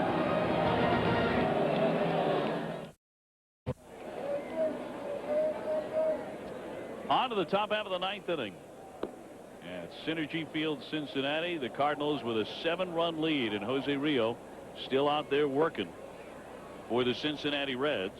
And the Cardinals bring up their 2, 3, and 4 hitters, and they all contributed in the 8th inning. When the Cardinals, on the strength of 6 hits, scored 6 runs. And in that inning, Edgar Renteria, who will lead off here in the 9th, put down a nice sacrifice bunt. Rowland single in a run. Pujols single in a run. Edmonds single in a run. And they're all due up potentially in this inning. And so a little time to kick back and work on that film class. And next week's assignment. 12 hits for St. Louis and 6 for Cincinnati. Renteria without a hit. He's gone 0 for 3. When you look at National League shortstops who are deserving of Gold Glove consideration, this might be the man you put at the very top of the list this year. He spanks that one along the right field line, but it sails foul. Edgar has made 14 errors,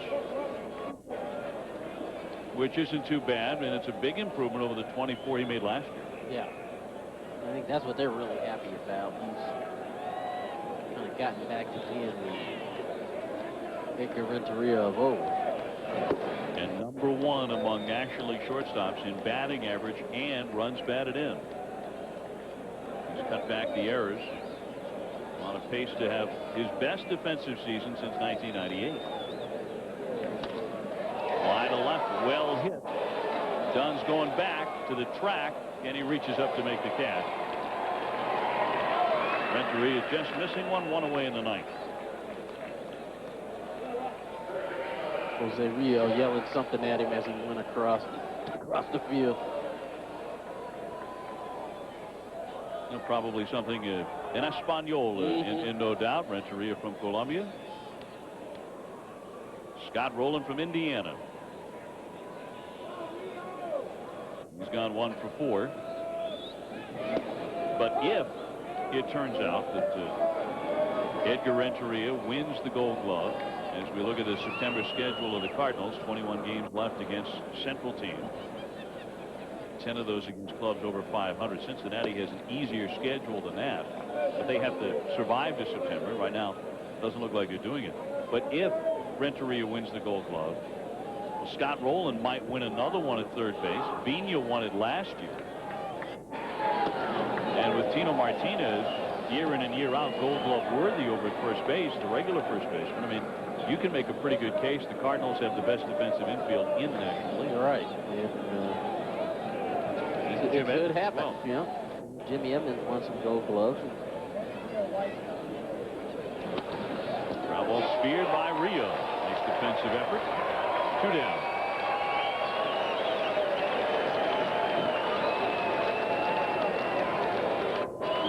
when they have Mike Matheny back at the plate. They've got another guy who's going to go. Yeah, that's correct. So that has to do a lot of good to the psyche of their pitching staff to know they're going to be able to pick up the ball and go get it as well as any other team. Yeah, especially coming down the stretch in September. You want to be clicking. You want the pitching to be in there. You want the defense. It's the time of hitting. Because you get to the playoffs, pitching and defense, they come to the forefront. And so, you know, defensively, this might be the best defensive Cardinal team here in a long time. Albert Pujols playing first base tonight, 1 for 3 with an RBI single, 103 runs batted in to the second-year man. He drove in 137 last year. Talking about Gold Glove winners, and here's the tally among the current St. Louis Cardinals, who are not a real hairy group, as we can tell by panning that bench. Line fouled on the right field line. And Uvina won it last year at second base. A lot of pride that goes into when you win one of those things, too, because they're not easy to win. You're a Gold Glover. It took me a while. I mean, I had Andre Dawson and Gerald Strawberry to go up against for a long time. It takes you a while to establish yourself. Bulls with a swing and a miss. He fans, and it's a 1-2-3 ninth inning out of Rio.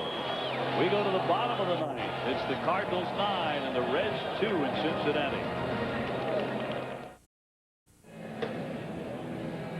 Back in Cincinnati, and the Cardinals looking to put the finishing touches on a victory here, which would be 2 out of the first 3 here in Cincinnati. Dave Beers comes out of the bullpen. They work him a lot, as you can see. This will be the 58th time in a lot of innings as well. So he's been a real workhorse for Tony La Russa. We're talking about Tino Martinez as part of our defensive look at the Cardinals, and there's the veteran at first base, so he'll get an inning's work at least defensively. And Beers to pitch to the 9-1-2 part of the Cincinnati batting order. And again, a ball game that was very close for the most part. Scoreless after 3 innings, and the Cardinals got 3 runs to take the lead in the 4th against John Estes. But Estes settled down, actually pitched 7 good innings tonight. A quality start for him. He gave up 5 hits. The Reds scored their first run of the ball game in the 7th inning, and it was 3-1 after 7. Russell Branyan will pinch hit. You see the low average, but a pretty good number of home runs, so he has power. 17 big flies, and he'll start the bottom of the 9th. That's a strike. The big inning for the Cardinals was the top half of the 8th. They scored 6 times on a slew of singles. He had 6 hits in the inning.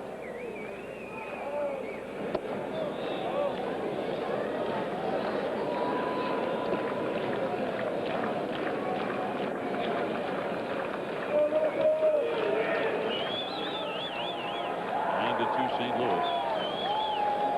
And 1-1 pitches outside. The winner of this one stands to be Steve Klein, because Garrett Stevenson, the starter, went only 4 innings. And Estes would take the loss here tonight in Cincinnati.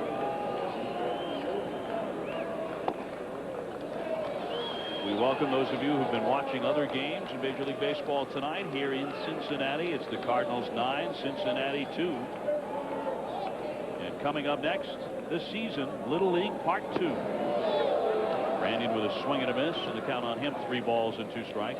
I'm Dave O'Brien, along with 8-time batting champ Tony Gwynn, who just worked the Little League World Series on ESPN. Watch this special. You're going to enjoy it, I think. The on pitch swung on and missed. He struck him out. And Beers gets the leadoff man in the 9th.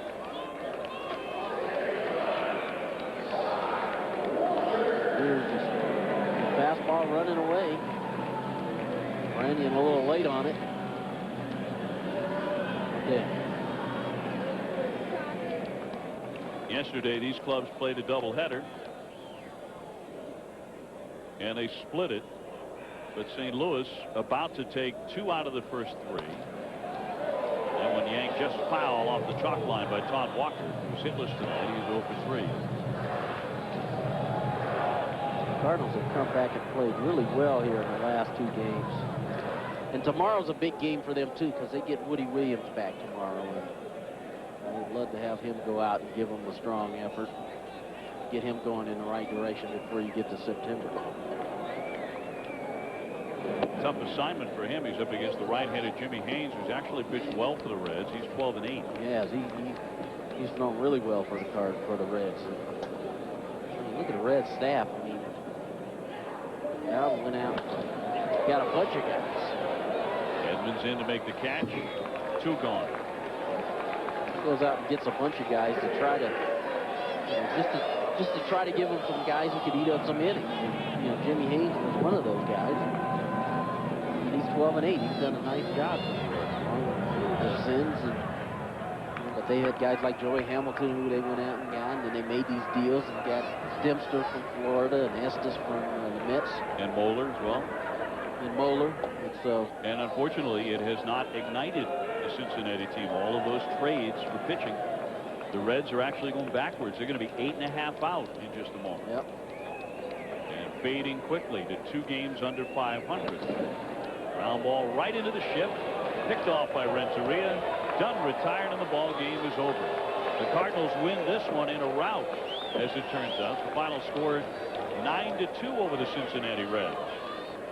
And you can feel that season, which has been a surprising one for the Reds. You can feel it slipping away as the Cardinals continue to win. Little League Part 2 this season coming up. For Tony Gwynn, I'm Dave O'Brien. Thanks for joining us tonight here at Cincinnati. This has been a presentation of ESPN.